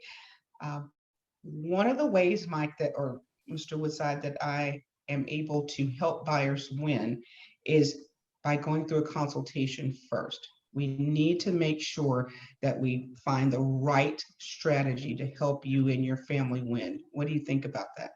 I think that sounds perfect because we're kind of in a rush and we don't really want to stretch out the process. We kind of have a timeline. We're moving and we're selling our house within 6 months. So we kind of really need to get somewhere pretty quickly. Love it. Love it. So we have a motivation to move because you're selling your current home and you want to have somewhere else to move into. Is that correct? That's exactly right. Okay, awesome. Well, there are certainly several strategies to help you and your family make that transition very seamlessly and efficiently. So that's one of the things we're going to go through in our consultation. So it's critical, Mr. Woodside, that we get together very, very soon. Would tomorrow at 2 work for you or 4? Well, probably 5 would be better. Is that okay? 5. Okay, well, let me ask you this. Is it best for you guys to meet in person, or can you conduct a Zoom meeting? Whatever's convenient for you, we can do in person if it's actually easier for you, because I'd actually personally like to meet you in person so we can, okay. I can get to know you. Okay, fantastic. I absolutely would love to make that happen. So 5 would be a little challenging. Can we squeeze into 4:30, and that way I can make sure we can get into the office before the doors close? We can do 4:30. Okay, fantastic. So let me make sure before we finish our phone call, let me make sure I have the very best email for you. Is that mike@gmail.com? That's it. Okay, fantastic. And your wife's first name? Robert. Robert, okay. Thank you. Your partner's first name, Robert. Awesome. All right. And would anybody else be accompanying you guys tomorrow when we get together? Just us 2. Okay, fantastic. So what I'm going to do, Mr. Woodside, is send you an appointment, a calendar invite here shortly when we get off the phone, and that'll have the directions to the office. And I look forward to meeting you and your family so we can help get you guys going. All right. Thanks, Tosh. Thank you. All right. So my button words are critical. I use superlative words. I use words that evoke emotion, again, because it is critical. I always will say I'm going to help you win, because that is my job, to help them win. That's the only way I'm going to win, is for them to win, or at least feel like they're winning. Does that make sense? Now, something I was going to say. Thank you, Mike, for giving me a turn. I'm trusting that I would have gotten a little more information from our mutual partner to know a little bit more about your familial status, but I appreciate you bringing that up, because we can never make assumptions, and that will turn someone off very, very quickly. Okay, so I probably could have said that a little better way, but I'm trusting that I would have gotten a little more back information from the person that referred us. Okay, but let's say it wasn't. Let's say it was a cold call. Then I would have stuck with, is there anyone else accompanying you to the meeting tomorrow? Or is there another decision maker in the household that will be accompanying you to the meeting tomorrow? And that leaves it open for them to tell me who. Okay. So part of qualifying that for that appointment, again, you want to maintain control of the relationship or control the process as much as possible. So I said 2 or 4, he said 5. Now, granted, I probably didn't have anything to do with 5, but I want to still kind of push to see if I can fit them in a schedule that is conducive to how I've set my day up. Because remember, if you consider yourself a professional, your audience will as well. If you can meet anytime and you can do anything, then that kind of makes one feel that you're not as professional as you could be. Your doctor, your attorney, your accountant, they give you a time. They're not open all day, especially for that first consultation. Does that make sense? They'll tell you, oh, we don't have appointments for a physical until 2 months from now. You don't not go get a physical, right? You're like, well, dang, they must be really busy. So you don't want it to seem like you just have all the time in the world, because you do have a schedule, you do have a job description, if we're sticking to our job description. So, just kind of be flexible. Now, at the end of the day, if you didn't have anything at 5, it's fine. But do you see how that kind of gives a perception that I'm checking the schedule, making sure that I have the adequate time available, and yet give them options? You want to meet in person? You want to meet online? If I have to go meet in person, then I do have to take into consideration the commute. If I could have met online, then I could have been more flexible. Does that make sense? Okay. All right. So critical, set the consultation. Don't divvy from it. It doesn't have to be as elaborate as what we're going to go through right now. But you don't want to get out there showing houses. Anybody with a license can be an order taker. That is not going to have you be successful in this business. As a matter of fact, that's what separates me from a lot of competitors. Yes, any and all of us can go open the door with our real estate key. That's all the public sees us as anyway, right now, until we show value. So the way you're going to show value and build trust is to have a consultation. If you went to your doctor and you said, hey, doc, I've got a splitting headache, and he or she just gives you some Motrin, you're going to think this person doesn't know what they're doing. Instead, they ask you 11 questions. And you're like, what does my grandmama on my daddy's side, their health have to do with me having this headache? But they're asking you 11 questions to get to the root of what's going on with you.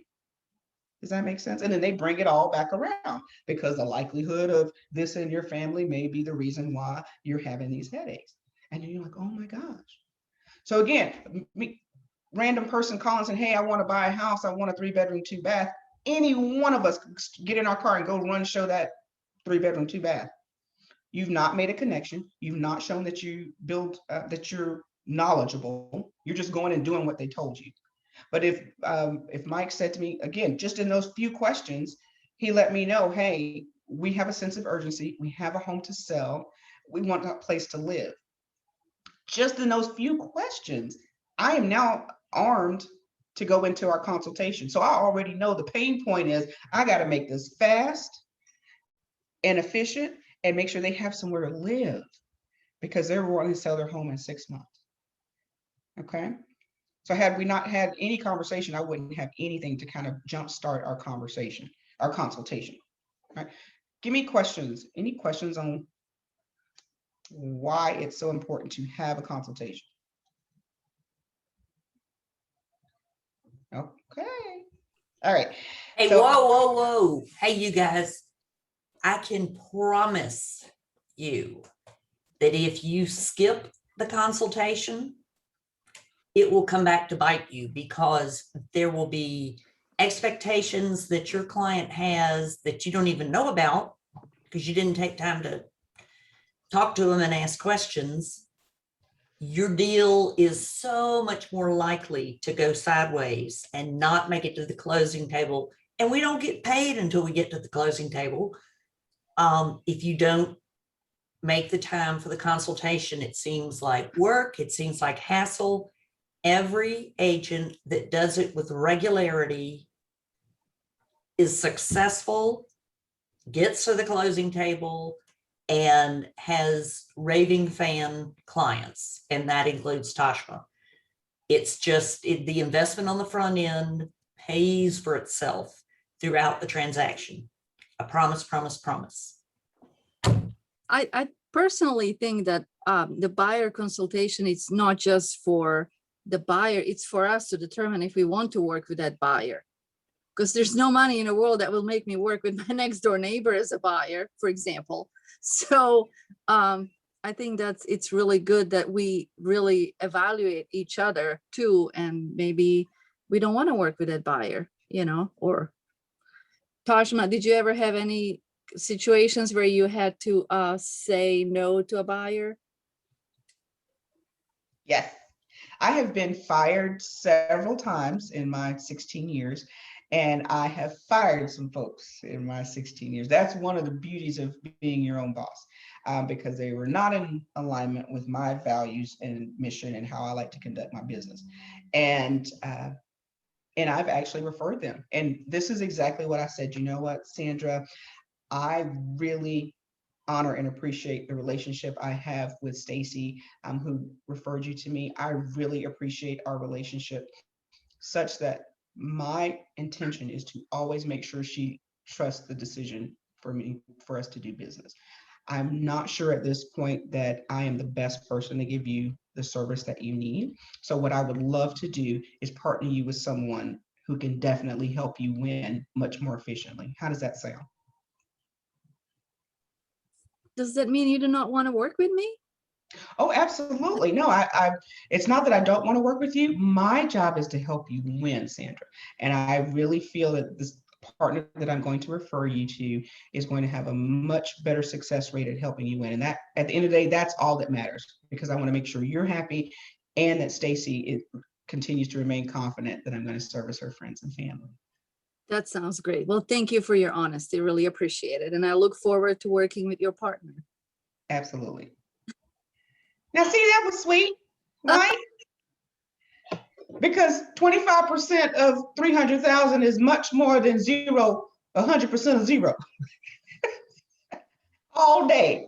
And my nerves are still intact. Okay.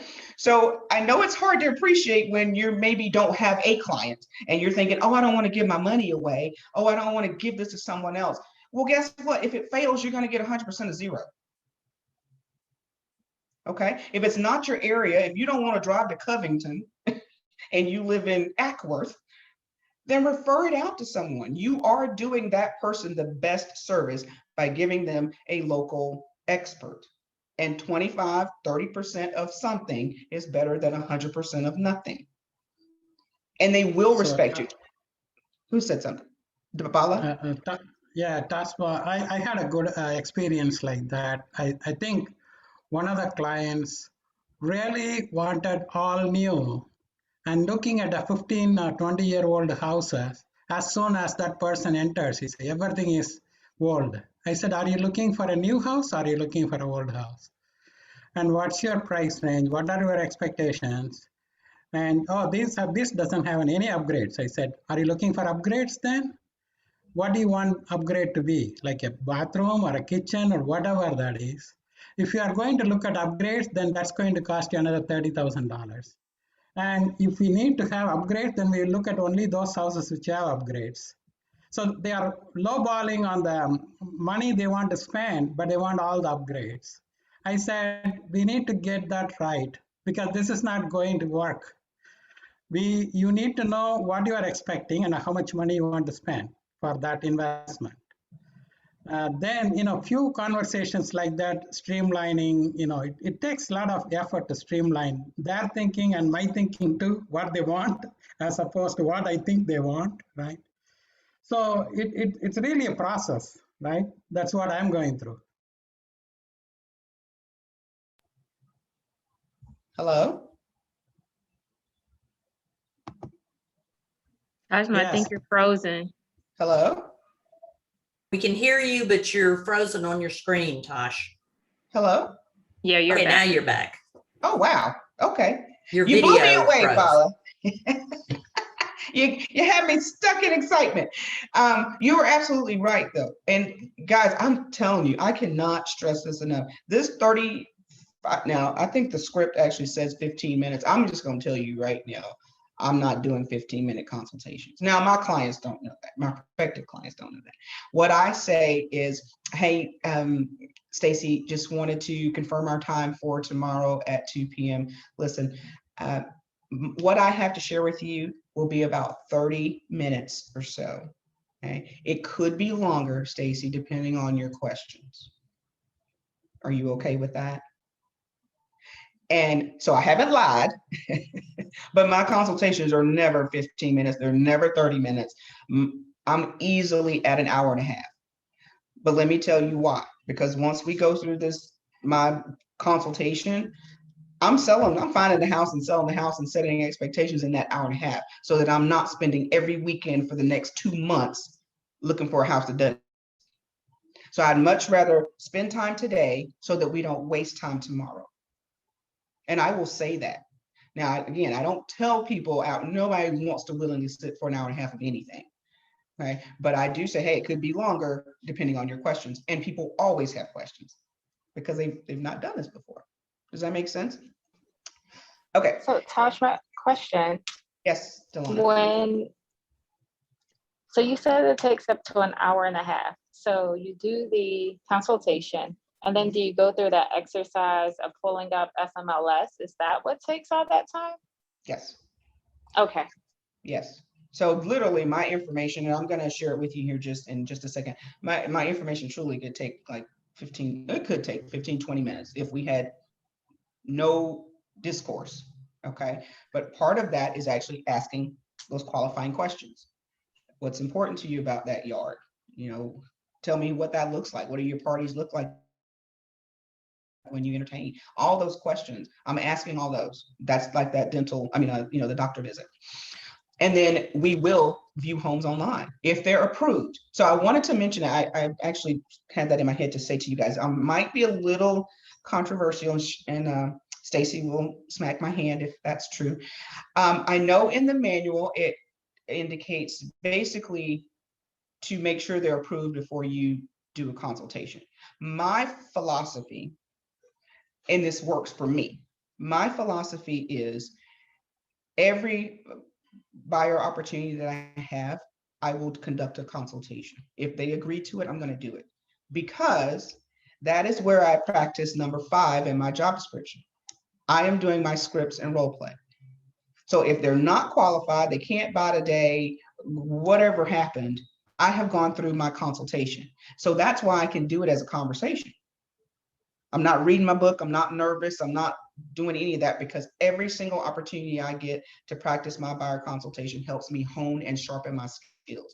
And again, if I spend an hour and a half in that consultation and they can't buy, they've just given me an opportunity to practice my script. I didn't leave my house. I didn't have to put $4 gas in my car and go drive them to look at a house that they couldn't buy. Now, I'm not doing that. I will spend the time in the consultation, but I'm not showing them a house if I don't know they're qualified. Period. So the only time I do that, I mentioned to you guys earlier, is if I'm at an open house, because I've already committed the time to be out anyways. And I'm picking a home that is in that vicinity of where the open house was. So it's really no extra effort for me to go and show that home, because again, at that point, my goal is to get an appointment with that person. That's my sole goal, is to get an appointment. Yes. Guys, yes, absolutely get that appointment. It's so easy if you know somebody or you just meet somebody and, oh, I want to go look at this house, and looking at houses is fun. And we're tempted to just, go off and do it. Buyers can run you ragged and use up all your time. And the only thing you have is time and energy until you get to a closing table and get some money. So,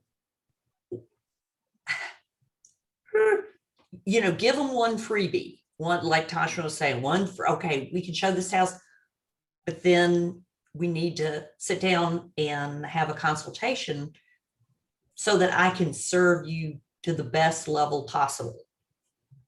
And you're going to have to practice saying that, because you can meet dozens of people that, oh, I want to go look at this house. Don't fall for it.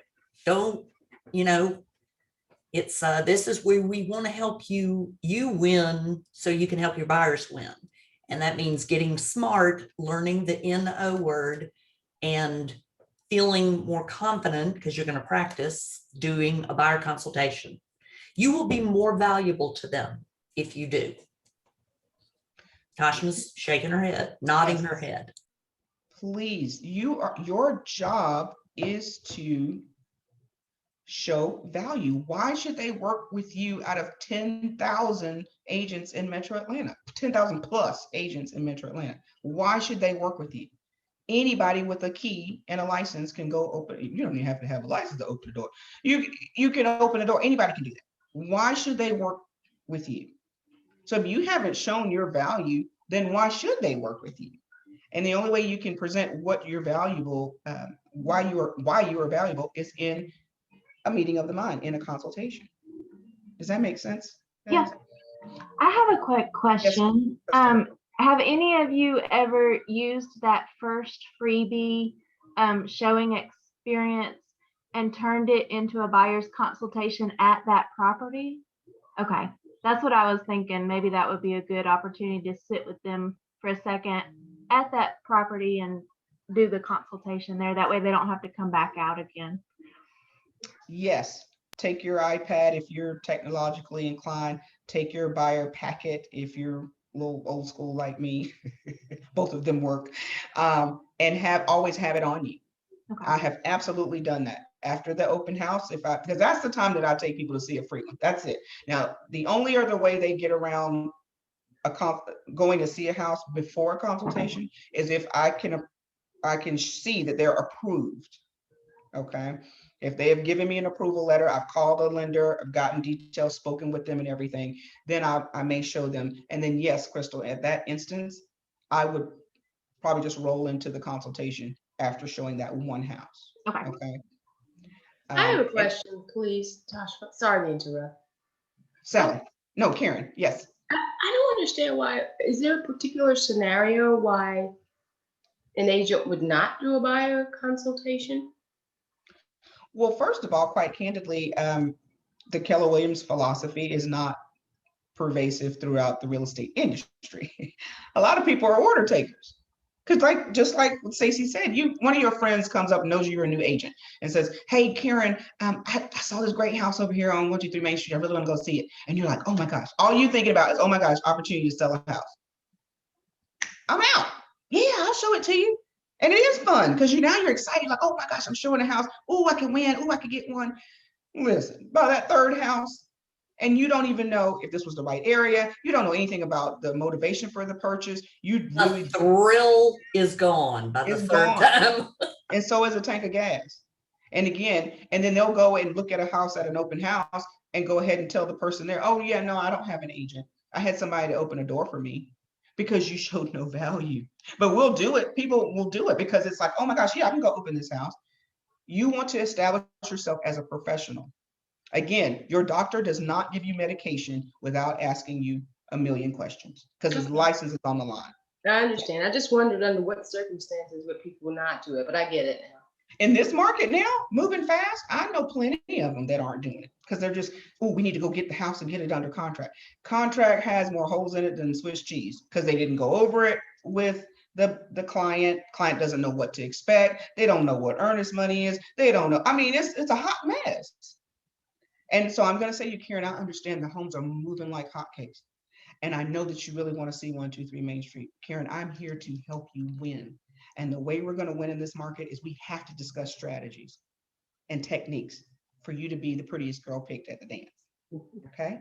So if you allow me 20, 30 minutes of your time, it may be longer depending on your questions, we will be ready to go and house shop after that. How's that sound? Got it. Okay. Thanks. All right. So I'm going to,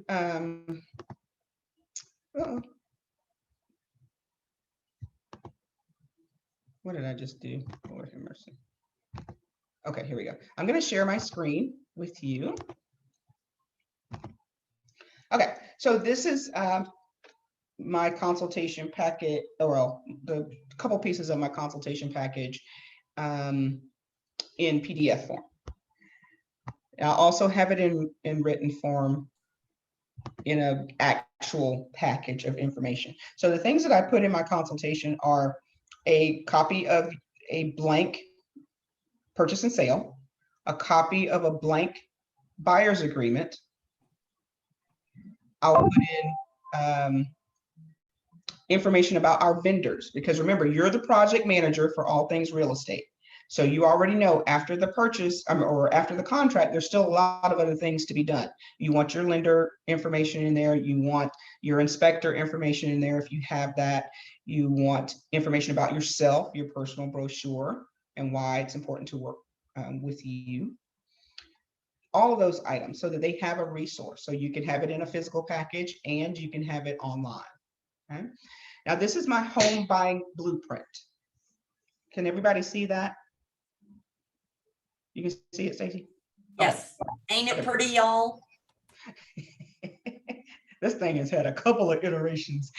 So we're going to flow through this. I'm going to talk through it. Let's see, I have 40 minutes. I'm going to talk, it's 40 minutes, right? 4 o'clock or 4:15? Because of the break, we really can go to 4:15.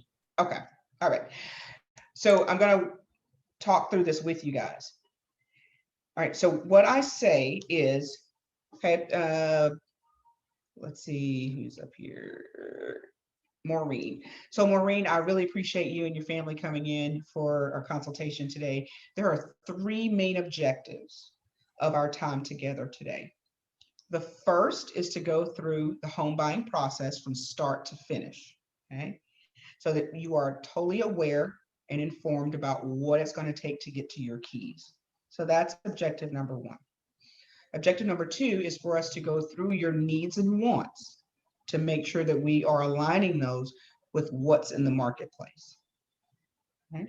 So we'll take your wants, needs, and requirements. We're going to match them with your budget, and we're going to look at what the market is providing based on those criteria. That's objective 2.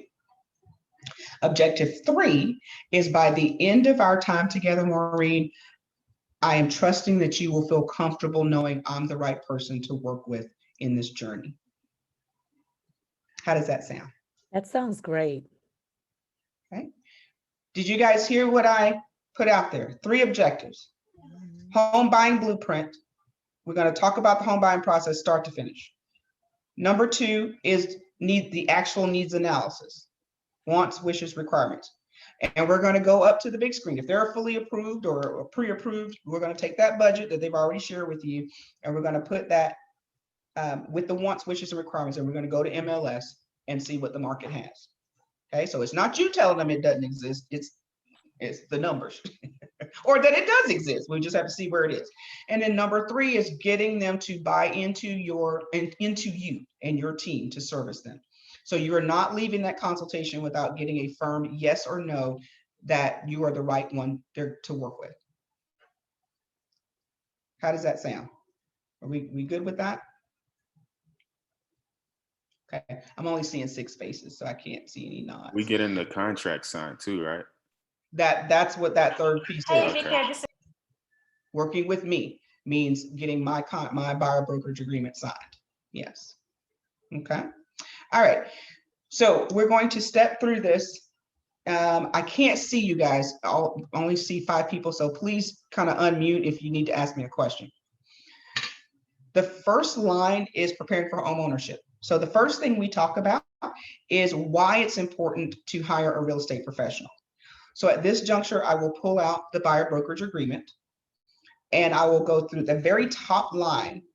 It says under state law, it is basically you can't go into a client broker relationship without first entering into a written agreement. Okay, that's really the only line of that document that I'll read. I highlight it. And we talk about why it's important to enter into a written loyalty agreement with a brokerage. And in here, all of this is real estate 101. You explain the difference. So Justin, are you familiar with the difference between a customer and a client? And that's where they would answer that question. Half the time, more than half the time, they don't know the difference. So that's where you would go back to your real estate 101 and explain the difference between a customer and a client. And after you do that, my answer is usually, because my business is a lot of referral and repeat business, I choose to work with clients because I want to make sure that I can give each and every one of those folks 110% of my resources. So I'm already setting the seed that we're going to work in client broker relationship, not customer, I'm not going out showing houses without a BBA. Okay. And then I give them that blank one. I said, let's make sure you read through this in its entirety. And the next time you see it, it will be in email format for you to sign. Now you can do that in any way you want to. Many people get it done right then on the screen. And I totally advocate for that as well. But this is just my script. Okay. So number 2, of course, is signing the loyalty agreement. Number 3, obtaining a financial approval. So Maureen, let me ask you, why do you think it's important for us to have a financial approval at this juncture right now? So I can know what I'm approved for, what is affordable to me as far as my home searching. Okay, absolutely. I love that answer. Anyone else have an answer of why it's important to have a financial approval right now? And we're just in the beginning stages of looking. It gets the seller's attention. The seller knows that they're already pre-approved. They don't have to wait on someone else to be approved. Absolutely. Love that answer as well. Mike? I would also say, Tashma, in I guess a competitive market is going to separate you apart from the ones that are not already pre-approved. Yes. I was saying the same thing, competition in the market. And also, it could very much be that after this interview, you know exactly what they're looking for, and the first house may be their house. Yes. Yes. If you have done your job well in listening and they have done their homework and getting approved, it's very possible that the first house is the house. Absolutely. That's the importance of this consultation. You're going to take copious notes. Guys, I cannot stress enough. Now, ideally, again, by the time you get to this appointment, they will have had an approval. But you'll have people say, "Oh yeah, I'm approved with BB&T." And you're like, "Okay, wonderful, Kathy. If you don't mind, send me over a copy of that approval letter." And what it actually says is they've been pre-qualified. I'm not going to blow them up right there. I'm going to get them to the consultation because I want to show them my value, my knowledge. So Kathy, just interested to know, are you comfortable with the difference between a pre-approval and a pre-qualification? And then go ahead. Sorry, I thought I was unmuted. No, can you explain the difference for me? Okay, perfect. So Kathy, what you actually have sent over to me is a pre-qualification. And basically what that is a very, very first step in knowing how much home you can afford. In this market, with the market moving so quickly and sellers are looking for the best candidate for their home, a pre-qualification is not going to cut it. You need to have a pre-approval. And the pre-approval actually not only looks at your credit and looks at your income, but it also requires that you obtain all of the required, or the lender obtains all of the required documentation to support that story. So on a pre-qual, you're just telling the lender a story. Hey, I make $100,000. I've been on my job 5 years and I have a car note. That's the story. And my social is 123 ABC. That's a pre-qualification. I can pre-qualify. On a pre-approval, now you're submitting documentation to back up that story. So in fact, when the lender gets your tax returns, they actually see you wrote off 50,000 of that 100,000. So in effect, you can only qualify for a home based on a $50,000 salary, not a $100,000 salary. Makes sense? Thank you for the explanation. Okay. And as importantly, in this market, as you've seen, the sellers are looking for the strongest candidate. They're not going to take time to wait for you to get a pre-approval. They want that up front. So you need to be in a position to win. So let's have your pre-approval done as homework when we leave our consultation today. Is that fair? Yes. Okay. Give me feedback on just those first three. Y'all, please talk to me. I'm here to help you if it's not clear or don't see What if the value. client asks you, or customer at this point, what if they ask you or tell you they don't want to have their credit run until they're ready? Okay, fantastic. Well, Kathy, I can really appreciate you not wanting to get your credit run until you're ready. What's going to be the point that you're ready? 3 months. Okay, fantastic. Is there any significance behind the 3 months? I'm working on a project and can't move yet. Okay, so you're physically working on a project, and so you're in your mind you want to be moved in 3 months. Correct. Wonderful. So let's talk about this. Consider that you're not looking. This is now March, so April, May, June is when you're looking to meet making your move. In actuality, Kathy, it's probably going to take us that full 90 days just to find and secure the home for you and your family. Okay, there'll be approximately 30 to 40 days for your contract, and it's probably going to take us about anywhere from 2 weeks to 4 weeks to find just the right home. So in effect, that burns up the full 90 days. What do you think about that? Okay. And the good news is that your approval, in effect, could last you that full 90 days. Most lenders will write your approval letter or your conditions for 90 days. Okay. So in order, again, to help you win right now, we need to make sure we have a firm handle on your budget. Okay. What do you think about that, Kathy? Like, I understand and I'm ready to go. Okay. Perfect. So what did you guys think about my answer to Kathy? Okay. Don't go look at houses without an approval letter, guys. Take it for somebody that burned up a few engines and tires and hundreds of gallons of gas, showing people property that couldn't buy a stick of gum. Don't do it. Tashma, this is Rochelle. I have a question for you. Back to the approval letter. So you were saying that you said in one of the scenarios that so we can go, let's go ahead and get that approval done today. So we can actually, so they can actually, the lender can do a turnaround right then. We can pick up the phone and get the information and get it right then and there. If you have a good lending partnership, absolutely. Okay, all right. That's what I need to know. Okay. So that is a question when you're interviewing lenders. How long is your turnaround to get a pre-approval? Okay. Mm-hmm. And then you may even want to go further to say, hey, do you guys do TBD files? TBD files, to be determined. That's a full underwrite. So if you're wondering how some of these buyers are writing contracts with little to no finance contingency, it's because they've already gotten a full underwrite. It's almost like a commitment. So it's basically all they need is a property address, but they've sent all their documents in. The documents have been sent to the underwriter. Underwriter has given a yes. If the price fits, then yes, we can move forward with funding a loan. That's strength, guys, and that's a far cry from a pre-qual. Okay, so just in the first 15 minutes of our consultation, I have already shown value and knowledge to my client or potential client that they did not know before meeting with me. You see how I'm inching my way to a yes? 15 minutes in. Okay. All right.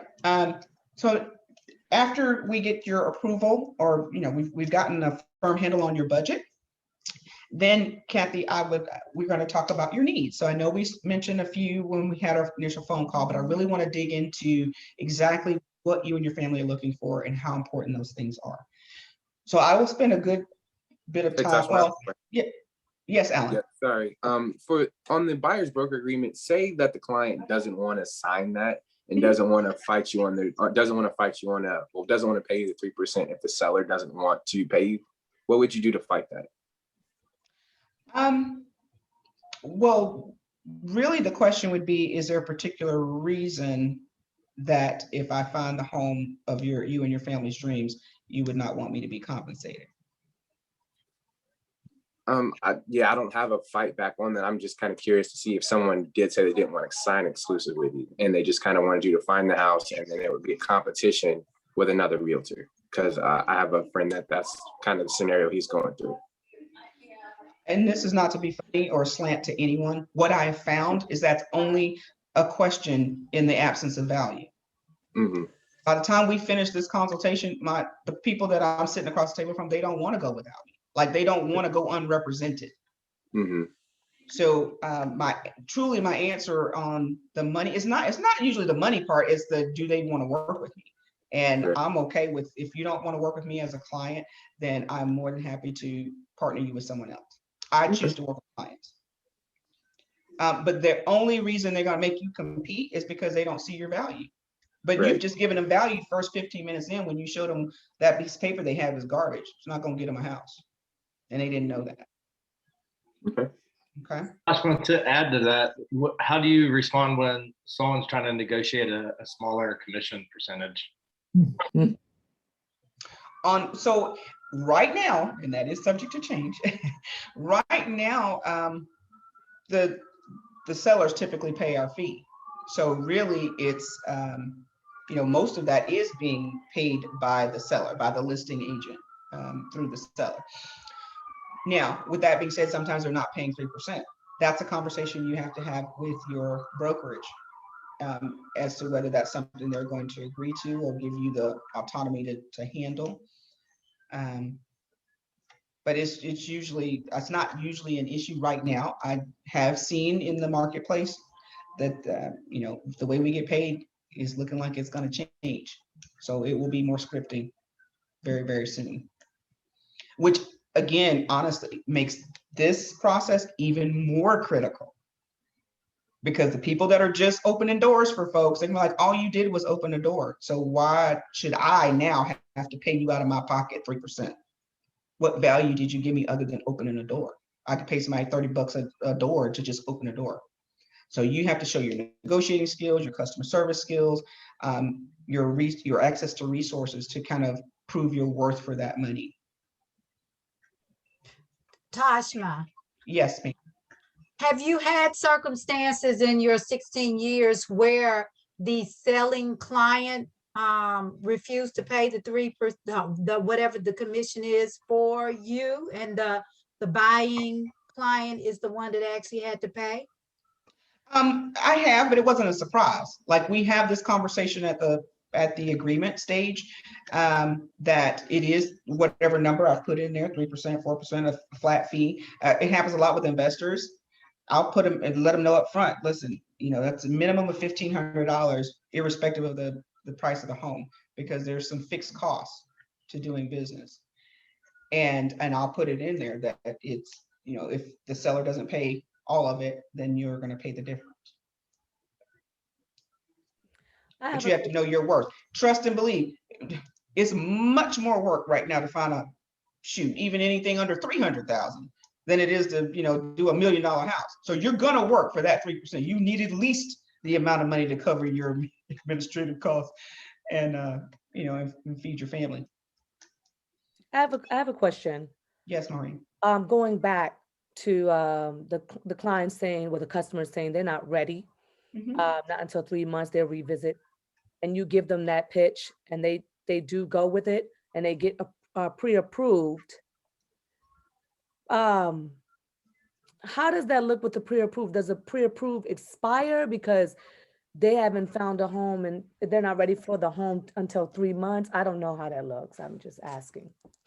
Well, the likelihood, if they want to move in June, then we're going to need to be under contract sometime in May.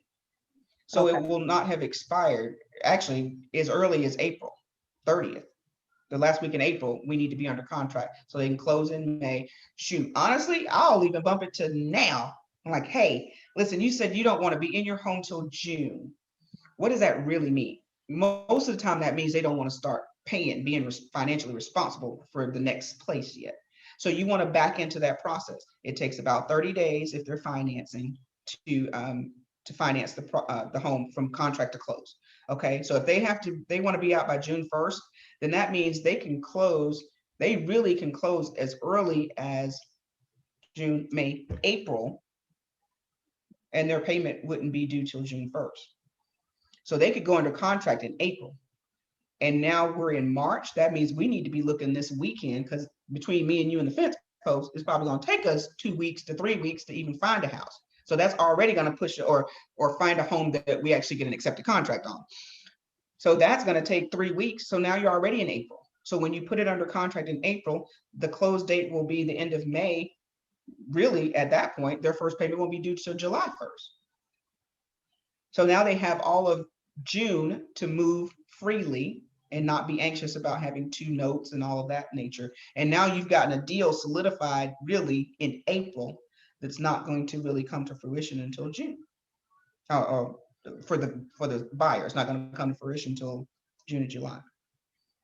Did you track that, Maureen?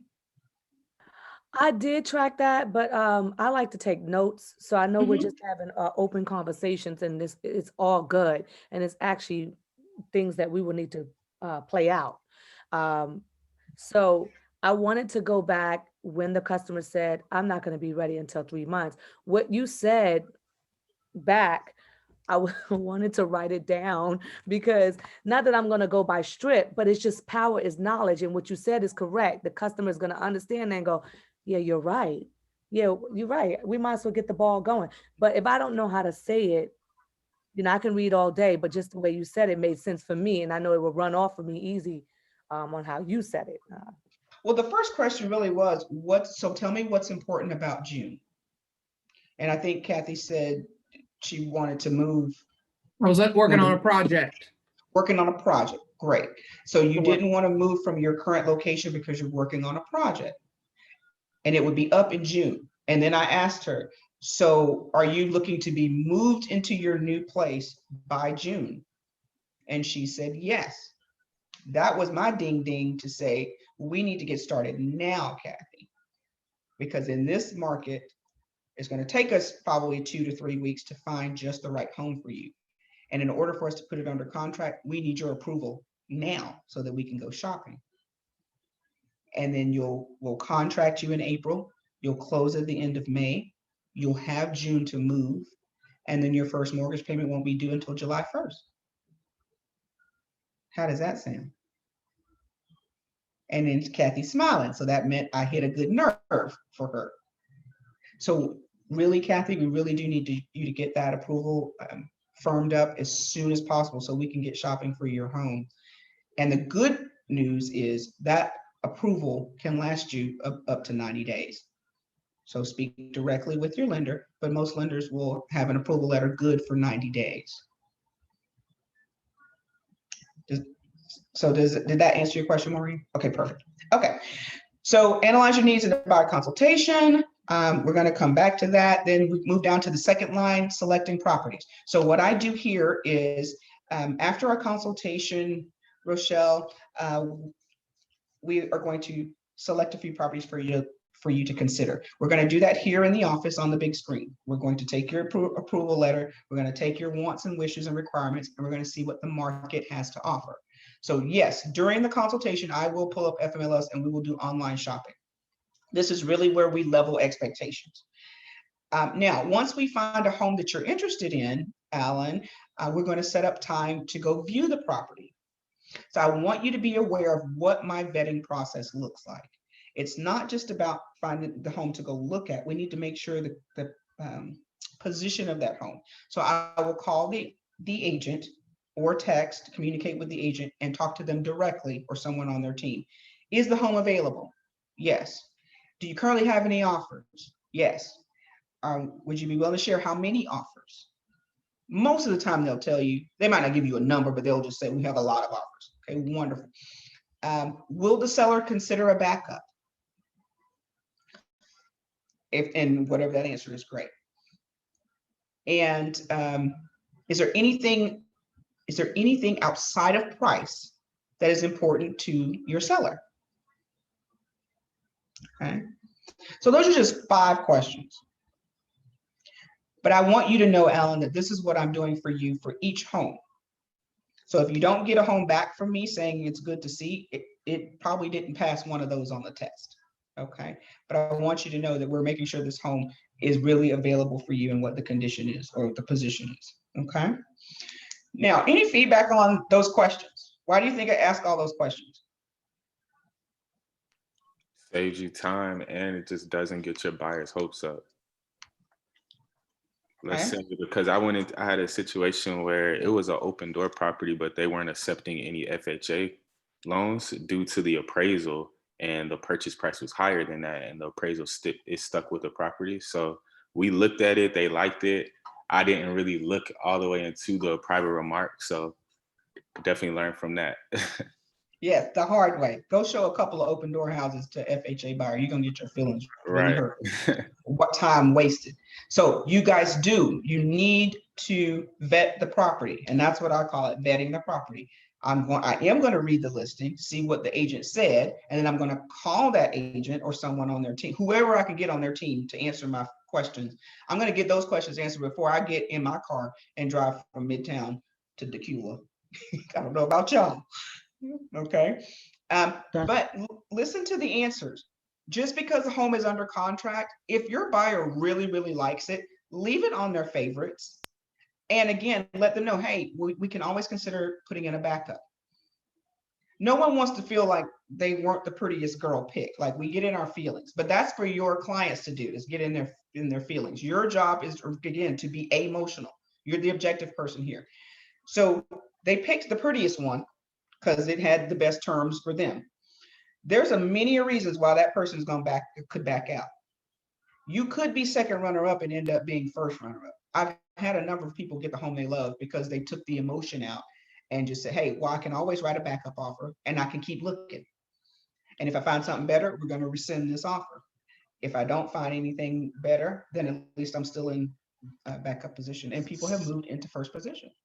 So Tashma, this is Bala. I got a quick question relating to that subject. Yes. If the seller's agent asks you, should I designate your offer as willing to be a backup?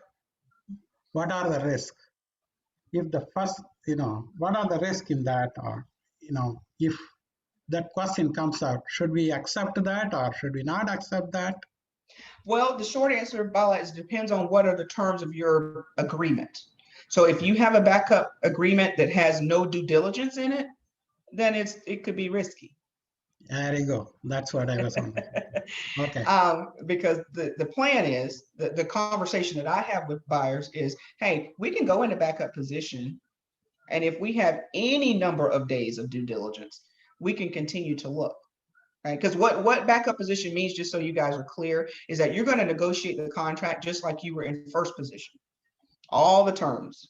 Okay. And if that seller signs off on it and you sign, and your buyer signs off on it, it's a binding agreement, but it's not enforceable until or unless you move into first position. Okay. Does that make sense? Yeah. So how does the offer date work with that? The offer date is still the date you put in the offer, and there is a backup position exhibit in the GAR forms, and it explains the conditions of what a backup is. Okay. But your offer date is still the same. It's today. And you put in, if this backup offer is good for the next however many days you want it to be. Okay. If 2 weeks, 2 days, whatever, you write it in there. But in the body of your purchase and sale agreement, if you don't have a due diligence, and let's just say you did not, and you continued looking, and your client found a great home next week, 7 days later, and you didn't have an inspection period or a due diligence period in that backup offer, remember, the backup offer becomes enforceable once the main person falls out. Yes. So now they're committed to this house because they had no due diligence. If they had due diligence, you could terminate for any reason. Okay, that's good. So the other question I had continuing that is, they can say you are a backup offer, but they can continue negotiating the one originally had for several weeks or months, right?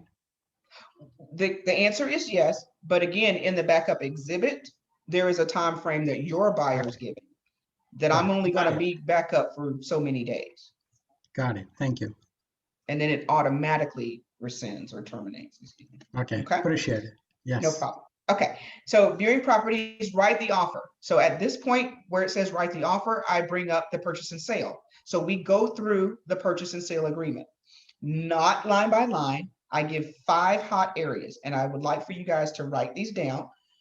And if you don't have the buyer's agreement, the purchase agreement in front of you or have it in access, please go pull one and look at these 5 hot areas. Let me see if I can, give me 1 second. I'm gonna stop my screen share for a second and pull up the buyer's agreement, the purchase agreement. Okay.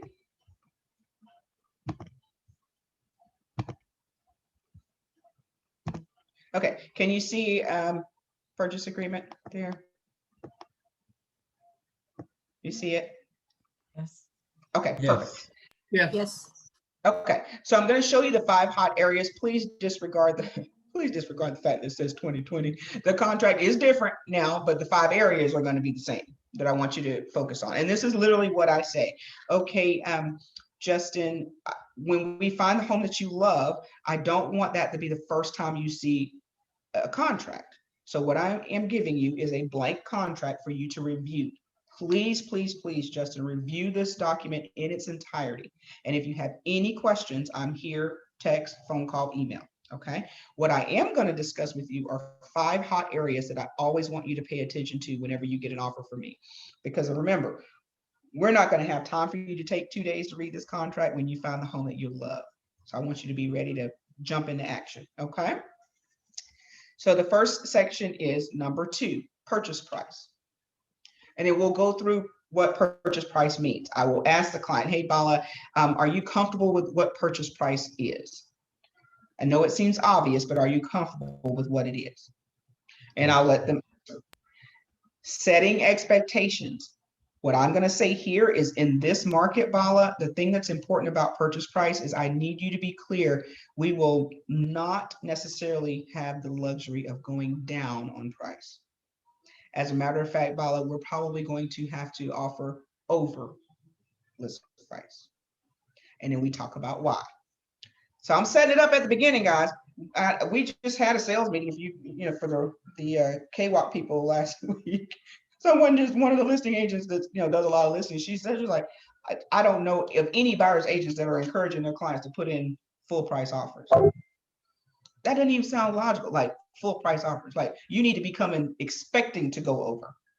Like don't even expect to write a full price offer and win. That was the message that was given us. I'm like, oh my gosh. But it's true. I can't even tell you how many offers I've written from January to now. I can't even tell you that haven't been accepted. But and they've all been over list price. So yes, talk about price here so that you can set the expectation. It's not just your verbiage either. This is when you bounce back to FMLS. You pull up the comps and you show list price and you show sales price or sold price, sale price. You don't have to tell them. Let the numbers tell them. Pull up the area they want to live. Pull up a comp, do a search on the last 6 months, all the sales in a half-mile radius, and you look at the original list price, and then you look at the sold price. So you can show them, prove to them that bidding full price or bidding under price is not going to get them to win. Okay. Closing costs is the second thing we like to talk about. So first one, purchase price, second one, closing costs. Again, Justin, just want to see, are you comfortable with what closing costs are? And they'll usually, answer yes or no. We'll have a discussion about closing costs. Okay. And then we're going to go down to earnest money. So earnest money would be the third area. So Alan, give me questions about earnest money. And then we'll talk about that. Okay. So I'm always asking my client for feedback. And I don't say, do you have any questions? Because 9 times out of 10, they're going to say no. I'm going to say, what questions do you have about earnest money? Or Alan, tell me what earnest money means to you, to see what they know already. Okay. And then we have a conversation about earnest money. This is a strategy that I have used to help clients win. I sound like a broken record by the end of my consultation. I'm always saying how I'm going to help you win. If I can't go up or you can't go up on price, you can't do anything about your financing and all of that, Earnest money is one technique to help your offer stand out above other people's. Because some people will put $500, some people will put $1,000.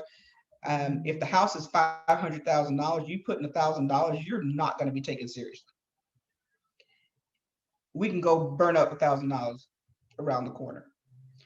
If you're on a $500,000 house, you need to at least expect to write a 1% check. Okay, at least. Now, if you really want to be competitive and stand out, then be willing to put a little more. My job is to protect your earnest money in this process, or at least to make you aware of what it's going to take to protect your earnest money. Okay. But that in doing that, you didn't have to up your sales price, but you showed the seller that you're serious. That money, they know it's not their money, but it lets the seller know, oh my gosh, first of all, Alan has $7,500 that he can write a check for immediately. So that makes me feel a little confident that he's got some money somewhere. He can write that check today. And it also kind of subconsciously lets me know he's probably financially solvent. Because all these numbers look real sexy until you can't get to the closing table. So if you're on a $500,000 house and you're only writing me a $500 check, something in the milk is not clean. Okay. All right. So we talk about earnest money there. The fourth section is inspection and due diligence. Okay. So we have a conversation about inspection and due diligence. And again, in this market, man, it's been bananas. This number has been 0 for a lot of people. That is frightening to a buyer. And honestly, it doesn't make me comfortable as their professional to have to even recommend this. You have to be able to explain to them what's on the line if they don't have a due diligence or in an inspection period. It's not only the fact that they don't have time to actually check the house out, put a star there, but it also means their money's on the line. Their earnest money is on the line. Okay, so if they back out for any reason,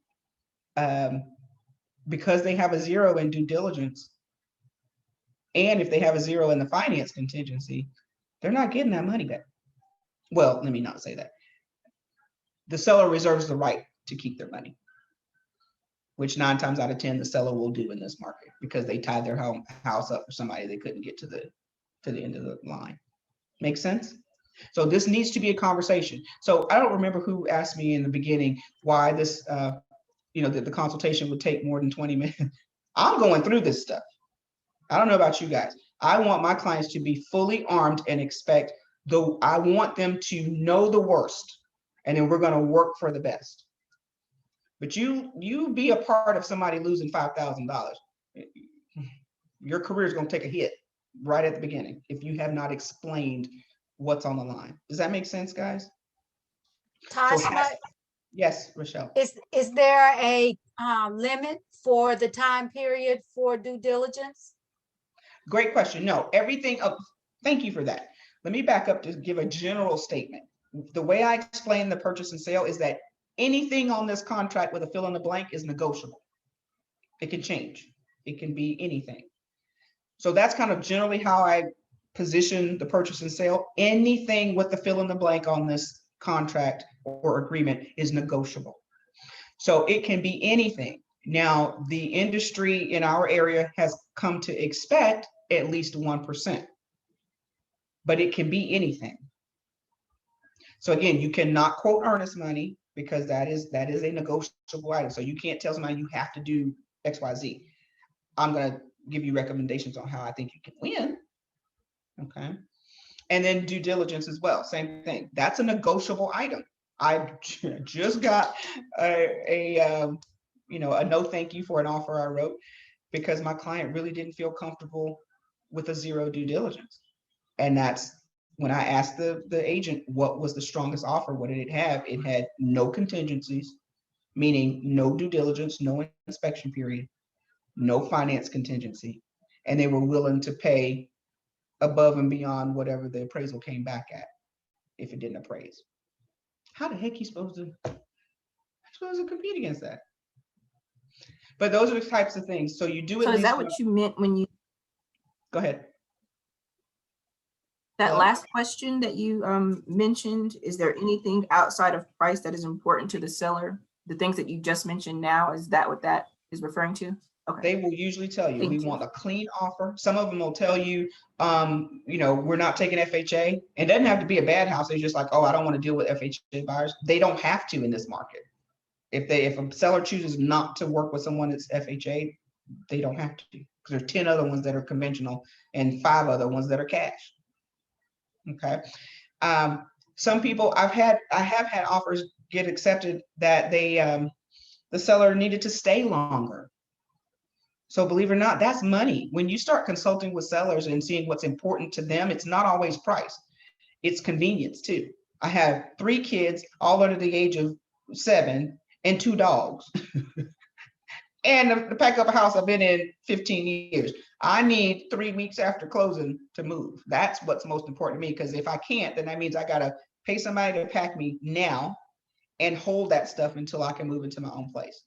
So you won't know these answers if you don't ask these questions. So then you can craft your offer to be the most attractive. Does that make sense? Okay. All right. And then I'm going to show you this. I'm sorry. Show you this 5th section. 5th section at the bottom. It's on page 7 of 8 of the purchase and sale. There's a box that says special stipulations. Okay.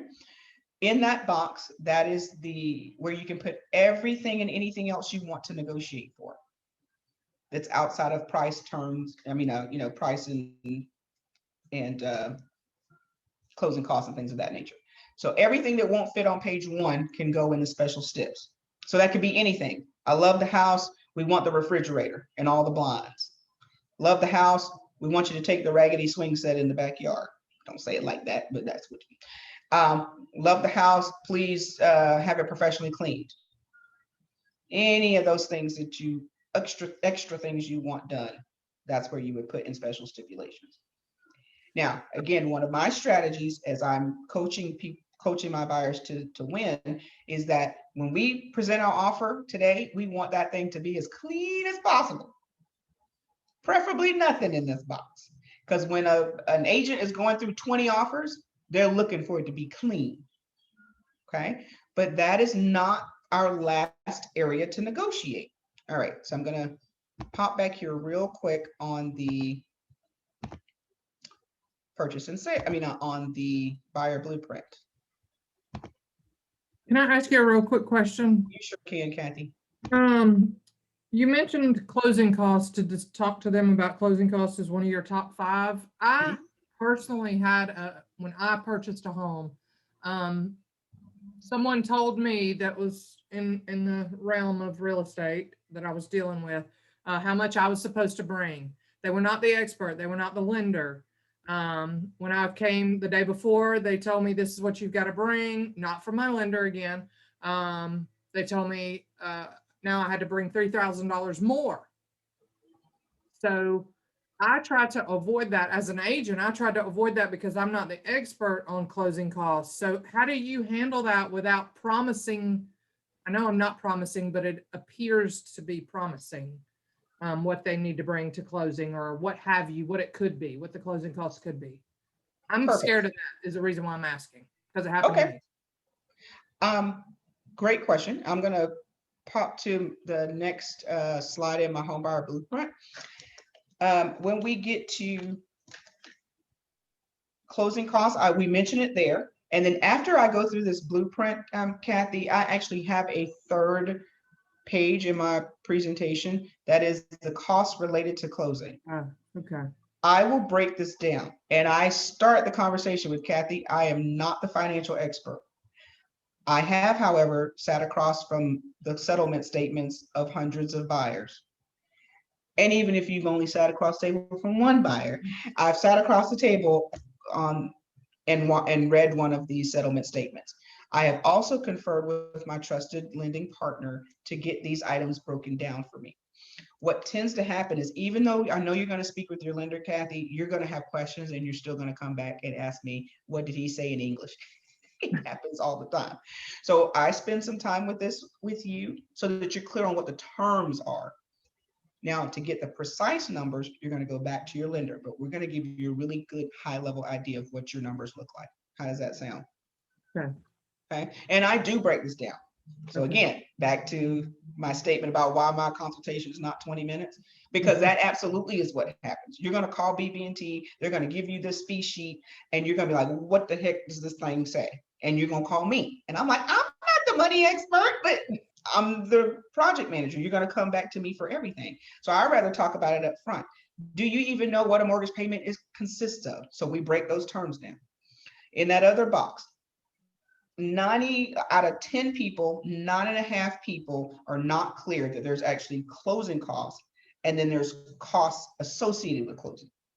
Closing costs are those pure items in that upper right box. Prepaid taxes, prorated insurance, HOA dues, all of those things. That's actual pure closing costs. Whether you have pay cash or finance, you're going to have almost all of those. And I express that in a percentage, depending on how much they're putting down. If they're financing anything under 20%, it's usually 3.5%. Usually 3.5% of the sales price. So we'll come up with a number. And then this bottom box, we go through every one of those terms. And I'm like, Kathy, what do you know about surveys? Kathy, are you comfortable with what home inspection is? And I'll have them converse with me. And then we'll put numbers to every one of those lines. And we're going to add what's in the blue box and what's in the brown box. And that is your cost associated with closing. Okay. And at that point is when I finally shut up and say, how do you feel about that number, Kathy? And that's when they get up and walk out. Can't be that bad. Like, oh, I can't buy a house this year. Or it's not a problem. I kind of expected it. So what I'll say is, okay, Kathy, how do you feel about this number? Is it more, less, or what you expected? And they'll be like, oh my God, a lot of people are, oh my gosh, it's so much more. I only knew about down payment, which is what most people think about. Right. It's just the down payment. They don't think about all these other line items. Okay. So I work through this page with them so they have a good idea. And what it does for me is helps me further qualify to Bala's point. I need to know what kind of money they're sitting on. Because if they're telling me all I have is the down payment, well, we're not shopping tomorrow because you need this, and this. So, okay. But it's not a no, it's okay. So tell me based on this number, how much of it do you have today? If we were to go shopping tomorrow, Kathy, for your new home, how much of this number would you have today? I still need $5,000. I don't know. Perfect. Okay. So then what I'll do is I say, okay, Kathy, in order for us to be strategic about your search tomorrow, I'll need to make sure that you have the appraisal, the inspection, and your earnest money. You need to have access to that immediately. And I tell them why. I go back to the blueprint and say, day one, you're going to write the offer. We're going to turn in earnest money. Between day 1 and 5, we're going to do an inspection. So that money will need to be spent to or sent to the inspector. By week 2, you're getting the authorization to pay for the appraisal. So all of that happens in 2 weeks. So that's why it's important. If we go looking at homes today, you need access to that money today. Okay. And then the remainder of your down payment and closing costs, you will need by day 30, 35 when we're set to close. Okay. Ashma, can you give us an estimate of what each one of those areas, the approximate amount or the average amount would be for the appraisal? I guess the home inspection. I mean, just to give us a ballpark idea. So glad you asked, Rochelle. My blueprint, I actually put it on my blueprint, and I would suggest you maybe not print it on there because it does change, but I do just because it gives somebody something to walk away with, but at least have it written down. Again, we have a great list of vendors through all of our offices. Every one of our offices has an approved vendor list. So it'll be a simple conversation. Just call the vendor and say, hey, how much do you charge for home inspection? And give a range. So that's what you see here in the box under inspection. You see that number 2, it says 375 to 500. I'm giving them a range. If you pop over diagonally to the box on the left, it says number 3 under complete mortgage financing, it says 450 to 650. I'm giving them a range of how much the appraisal would cost. The first number was the earnest money, which was back on the previous page. In that very first box at the bottom of the screen, it says 1% of the sales price. So those are 3 investment checks they need to be ready to write in the next 2 weeks. Does that answer your question, Rochelle? Perfect. Okay. All right. Oh, I'm rounding the bend here, rounding the bend. Okay. So on this home buying blueprint, we have escrow. This is where you'll conduct the title. So I explained to them that the attorney working in this process is going to conduct title search. We talk about what that is because a lot of people don't know what title searching really is. Okay. Making sure that the home is free and clear of any liens. Then we also talk about the inspection. This is my second level of negotiation. So again, guys, I'm building value. That first run on the offer is we're just trying to be the pretty girl picked. It's probably not going to be, everything my buyer wants. But as long as I have an opportunity to go into a second level of negotiation, then I'm still helping them win. Now, under normal circumstances, if we have a due diligence with an inspection period, we're going to find something wrong with the house. It was man built. I do new construction inspections all the time. And 100% of the time, there's something wrong with the house. So just expect that. Set an expectation with your buyer. There will be something wrong with every house that you look at. The question is it bad enough for you to run from it? Or is it something we can ask the seller to fix? Or maybe we can get the price adjusted. Okay. But set that expectation so they're not afraid and scared that, oh my gosh, I just got a 20-page inspection. Well, that gives me a better opportunity to negotiate for you, Akira. So you're going to have a honey-do list. I just need to be able to tell you, Harry, these are the things that you should expect. These are the things we really should ask the seller to fix. And these are the things that is too severe and maybe we just need to cut and run. Okay. All right. Then we, after escrow, after the box under escrow, then you have to complete the mortgage financing. I usually explain to them there that the lender has their own blueprint. They have their own process and they can connect with their lending partner to understand what their process is. But what I want you to know is that in this mortgage financing box is your third investment check, which will be paying for your appraisal. That is a cost of doing business. It is non-refundable. Make those things clear, guys. This is where your service, where your experience goes awry, when people don't know what to expect.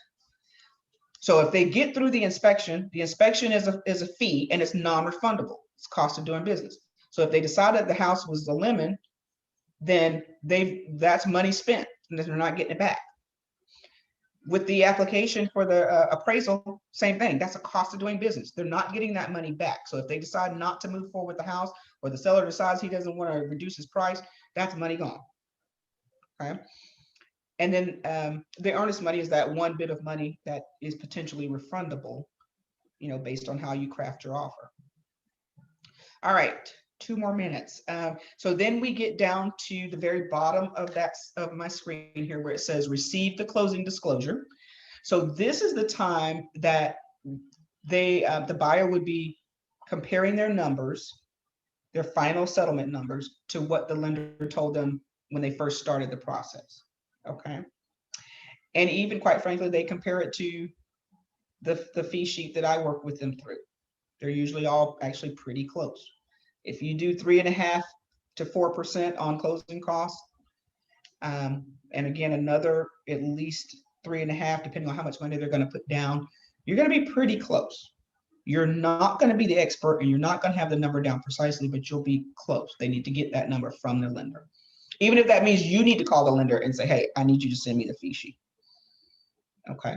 They're going to get the closing disclosure. You're going to talk to them about wiring their funds, and they need to know here that they should not wire anything without physically speaking to someone at the closing office. Do not rely on emails. They're going to get an email, but do not rely on it. Call the closing attorney, have them, not you, have them call the closing attorney themselves and confirm the wire instruction. Okay. And then they're going to sign their documents at an agreeable location and get the keys to their home. Okay. Whew. So you can imagine that by the time you go through this process with someone, they are like, Kathy knows what she's talking about. I don't want to go out here looking at him. Do you see how many steps is in here? And I honest to goodness, start this whole process by saying, hey guys, Kathy, you know what? If you look at if you look at the fourth box, 1, 2, 3, 4, 5, 6. If you look at the sixth box on this home buying blueprint, that's where most people start, viewing property. Now, if you count up all these boxes on this blueprint, you'll see there's at least 20 steps. So finding the house is simply one part of this whole process. And I'm going to be real honest with you. You and I are going to partner in finding your home. Candidly, you may find the home, Kathy, before I do, because you're going to be up at 2 o'clock in the morning looking for houses for you and your family. As hard as I work, I'm probably not going to be up at 2 o'clock in the morning. Okay, but finding the house is just one step. My value truly comes in getting you the keys to that home. And as you can see, there is a difference. Finding the home and getting the keys to the home are two different things. Would you agree? And that's it. So everything I've done in this consultation, I'm selling my value, letting them know or helping them understand why they need someone like me in their corner to help them navigate through all of this. And truly finding the house is just one step of 20. Hey, Tosh, I'm conscious of the time. Can you stop sharing so I can take a picture? And then maybe if anybody has specific questions, they can hang around to ask. All righty. Was this helpful for you guys? Did y'all learn a lot today? Are you kidding? Yes. Very helpful. It's amazing. You were great. Thank you so much. You're just thank All right, let's see. Cheese. Cheese. Okay. I feel like I need a drink, Tajma, after this, but it was great. I feel like I need a drink now. I love that. Prerequisite for real estate. You let me know how much I don't know. Okay. That's why we get these great teachers for you. It's okay, guys. If you bring someone in for a consultation, I assure you they're going to find that even if you took 5 of these things, it was 4 more than they knew. All they know is how to find that house on Zillow. And when you get that conversation, oh, I want to fire my agent because, you know, I'm finding my own house. That's the first thing people say to me that lets me know they didn't have a consultation. And that's how I take them from other agents. Not on purpose. I'm like, hey, did you sign something? Like I'm asking the questions. I'm not doing anything illegal. But as soon as they say to me, you know, I want to change agents because, you know, I'm finding my own houses. They're not even finding houses for me. Well, finding the house is not where my value lies.